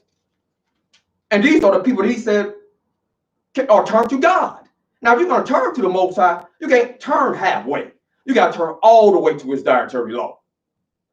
Just like the Israelites. Because there's only one law for us and one law for the stranger. So for Peter to teach these people this, he was wrong to do so. Absolutely in error. And as I said, the New Testament teaches, let me go back there, because evidently we missed it. In 1 Corinthians, the 10th chapter, where it says, in 1 Corinthians, the 10th chapter, my phone don't get dead. Got to plug my phone up. Plug it up over there. Okay, give it. Pardon me, my beloved. So I got to plug my phone up because the battery done went dead. Just hold on 1 minute. Give about 5 minutes to get charged up. Or you could dial this number. Dial area code 513-696-2836. That's 513-696-2836. Dial that number. 513-696-2836. What I want to point out in 1 Corinthians, here it is. Turn on, put it on speaker. You got it. Make sure she's on speaker. Shalom. Hello? Yes, I can hear you. Hi, I don't want to keep calling because I don't want to interrupt your show, but I wanted to explain this one at a later date because that's why I'm listening to now because we're like trying to figure out the Old and the New Testament. So I'm listening hard. So when I'm not going to do it anymore today, but the way we were taught when it says, "For Moses of old time has in every city them that preach him, being read in the synagogue every Shabbat day," he was telling them, tell them this for right now, because later on they're going to get all that they need because he's being, in other words, everybody was worshiping on the Shabbat, so they will begin to learn more. Because even with the one in Timothy that said we can accept anything good as long as it is to receive with thanksgiving and by the word, we understand that that word there means Torah. So when we are being taught in the New Testament, those are some of the things that were said. And I'm actually listening to you now to decipher the word from the Old Testament, or the so-called Old Testament, to the New Testament. So like I said, I won't bother anymore today, but at a later date, if you can teach on some of these things that I have questions about, I would greatly appreciate it. Toda. Oh, I love her spirit. I love that spirit because it's not one of debating, because we don't debate on the Shabbat day. We just seek and ask questions, and we edify one another. And you don't have to be a teacher. You can be any Israelite, any African-American black man or woman. Call in, as my sister did, because she's seeking to be edified. She want to know. She want to know. And I love that. I don't take offense to that at all. And I was just bringing out the fact that according to, as I brought out earlier, 1 Corinthians, the 10th chapter, because as she well knows, she's well studied. And as she knows, when Paul said all scriptures were given by the inspiration of God for doctrine, for reproof, for correction, and instruction in righteousness, there was no New Testament. He was only referring to the Torah and the prophets. That is the only book that they had. So we must ask ourselves, and when you're dealing with truth, the Creator defines his law as the truth. So if it was good enough for Moses, Daniel, David, and all the patriarchs, and the Christ of the New Testament, if it was good enough for him, because he said, don't even think that I'll come to destroy the law or the prophets. He said, one jot or one tittle shall no wise pass from the law to all be fulfilled. And when you study the law, the Creator only has one law for Israelites and the strangers that sojourn with him, that turn to God. There is no two different laws for people that turn to God and from the Israelites. There's only one law. And Peter told the people that supposed to turn to God that he concluded there's only 4 laws that they have to keep in the book of Acts. And that is not to eat anything strangled, eat blood, pollution of idols, and fornication. And that is it. That is it. So I appreciate my beloved sister calling in, because we gotta definitely show the difference between the separation between Israelite New Testament followers, Christian African-American people that follow the New Testament, and Torah only. And to not only that follows the Torah and the prophet. That's what y'all said. He said, seal the law amongst my disciples. The law. And it's because of the law that we're not keeping our people is dying in the streets. It's because of the laws that the nation is not acknowledging. It's a reason why the nation is being plagued today. Because nobody want to keep the laws of Yah. And where they get this from? They get this from their religious books, the New Testament and the Quran. You cannot be a woman teacher going by the New Testament. So says the New Testament. Let me see you what the New Testament said. I didn't bring this out as one of the things that separate an Israelite. Go to the book of Numbers, the 6th chapter. Go to Numbers, the 6th chapter. I'm sure my beloved sister, she can agree with this. Because she seems to, I love it when people study. Go to the book of Numbers, the 6th chapter. And watch this. Numbers, the 6th chapter. And I'm gonna do another class on that, as my sister said. We're gonna be in this. If you love truth, you love the law, oh my goodness. It's so much. And you can't get everything done in one day. It's so much I ain't even dealt with. Well, go to Numbers, the 6th chapter. This is gonna be the last comparison that I make. Go to Numbers, the 6th chapter. And you're dealing with the law of Nazarite. It says that Yah spoke. It says, and Yah spoke unto Moses, saying, speak unto the children of Israel and say unto them, when either a man or woman, so not only men can make this vow, but a woman can take on the vow of a Nazarite to separate themselves to Yah. He shall separate himself from wine. No, it said he. So when you're speaking in Hebrew lingo, he is despised and rejected of man. That's talking about man and woman. When you're dealing with most of the script, it deals with the male, speaking as if it's just talking about the male, but it's speaking about men and women. And this chapter is no difference. It said he shall separate himself from wine and strong drink, speaking about the man or the woman, and shall drink no vinegar of wine or vinegar of strong drink, neither shall he drink any liquor of grapes or eat moist grapes or dried. All the days of the separation shall he eat nothing that is made of the vine tree, from the kernels even to the husk. All the days of the vow of his separation, there shall no razor come upon his head, until the days be fulfilled, in the which he separated himself unto Yah. He shall be holy, and shall let the locks of his hair grow what? Long. Now, why did I bring this out? Why did I bring this out? Simple, through the fact, we go to 1 Corinthians, the 11th chapter. 1 Corinthians chapter 11. Now look what this says. So any New Testament Israelite that goes by this, he can't separate himself to be a Nazarite. Now, why did I say that? Look at what it says in 1 Corinthians 11th chapter. We're going to read the 13th and 14th verse. It says, judge in yourselves.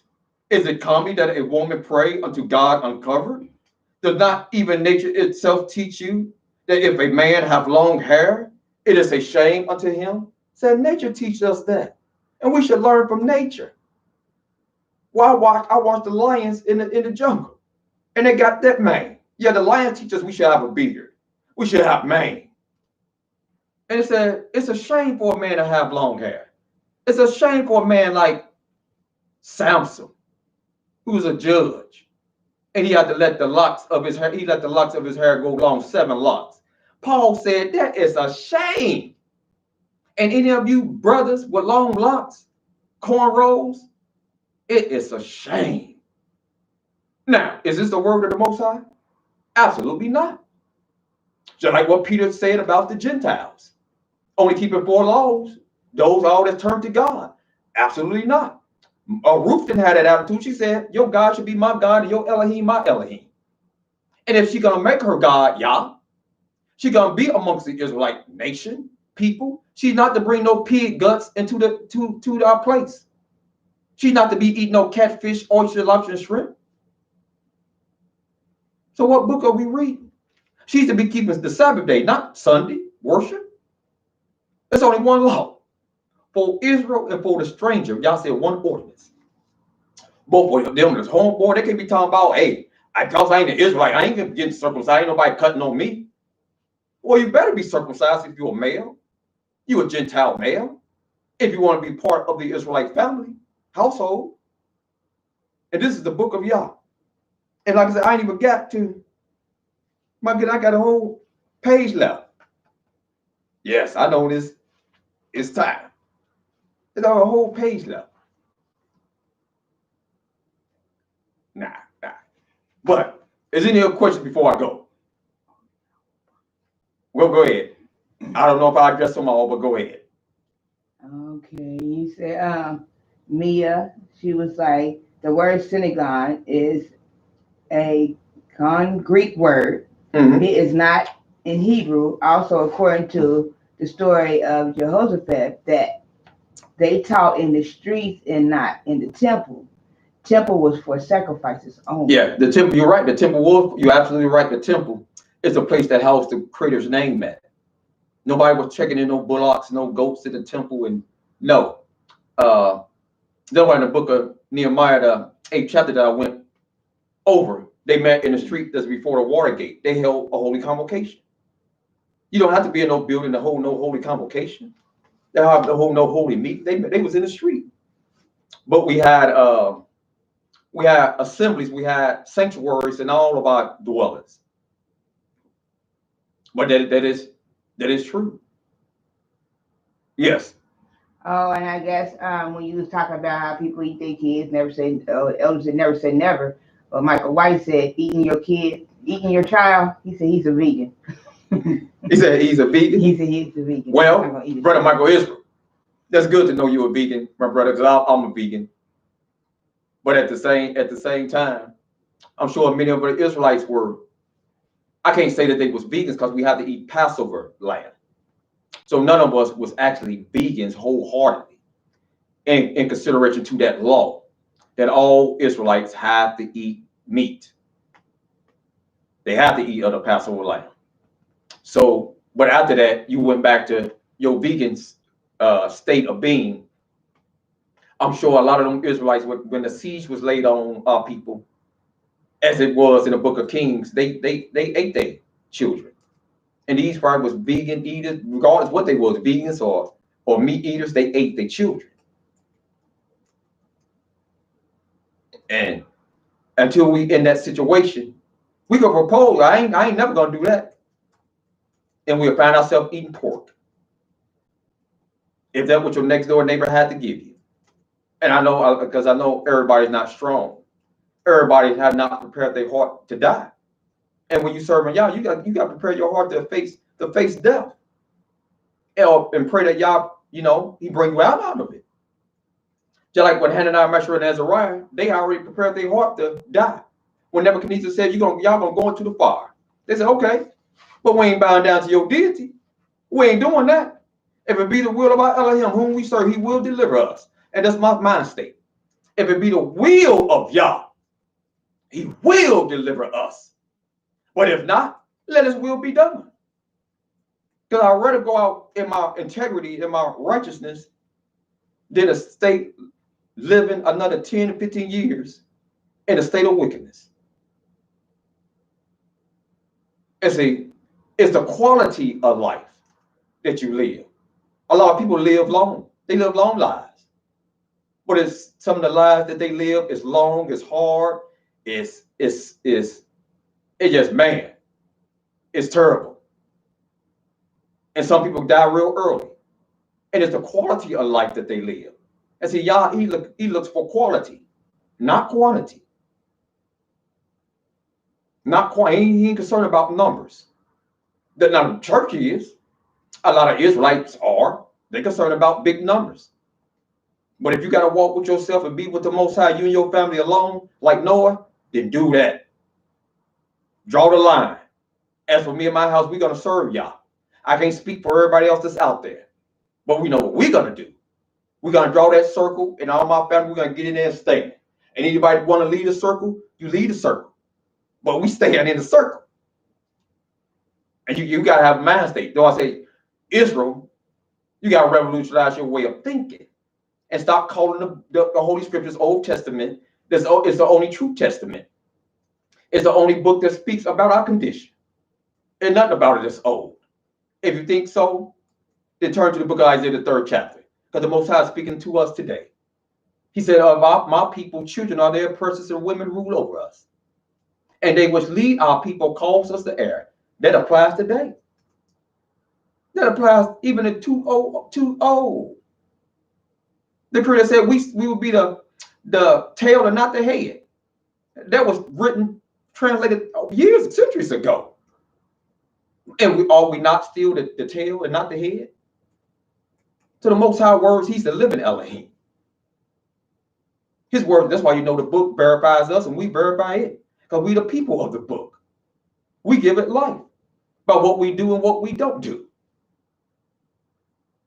So any other questions?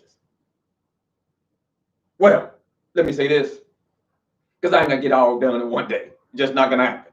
But I thank all of you all who called in and shared your wisdom. I love when the sisters call in.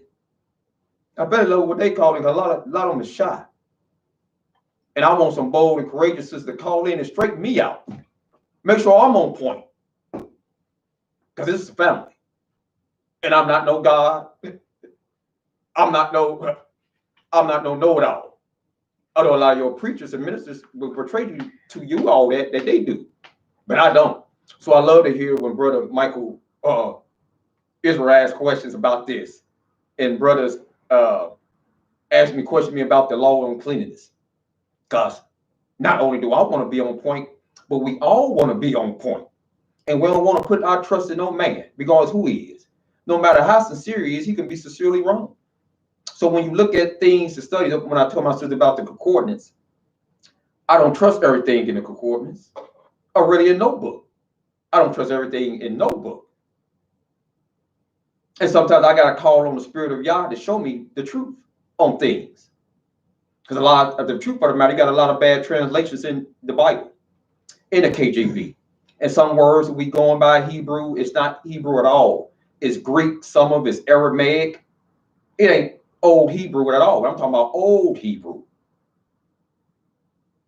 And that's a fact. But we going by what we got. And a lot of us is doing the best that we can do, considering this fact. So let's do the best we can do, consider this fact, but let's grow in knowledge, wisdom, and understanding. And let's see the consistency of truth, the consistency of the law. So I thank everybody for tuning in, for your patience, for your indulgence. And like I said, if you just tune in, they blocked me once again. I'm thinking like, man, when am I going to ever come on Facebook and they're not going to block me? Brother Nadine, I thank Brother Nadine for calling in and letting me know that they blocked him from getting on my page. I'm like, what? Are you serious? And other people let me know, yeah, they blocked them too. They can't even go on my Facebook page and see. I'm like, oh my goodness. So I got to be on YouTube. So from here on out, I'm be on YouTube, my beloved sisters and brothers. And with that being said, Yahuwah loves you all, Yahweh, Ahaya, the Almighty Yah. And so do I, Minister Yoel Shiloh Israel. And with that being said, stay prayed up, stay ready, because at any time the enemy can move against you. And be ready to, if you have to, fight. And not turn the other cheek if you have to. If push came to shove, do what you got to do, handle y'all business. And with that being said, may y'all bless thee and keep thee. May y'all make his face shine upon thee. May y'all be gracious unto thee. May y'all lift up his countenance upon thee and give thee peace. Until next week, 11 a.m., I'm Murray Shadow Israel saying, may y'all keep thee and bless you all forever. Hallelujah! Hallelujah! Hallelujah! Hallelujah! Hallelujah! Praise the mighty Yah! Yah is righteous and Yah is holy, and let Yah be magnified. Shalom, shalom.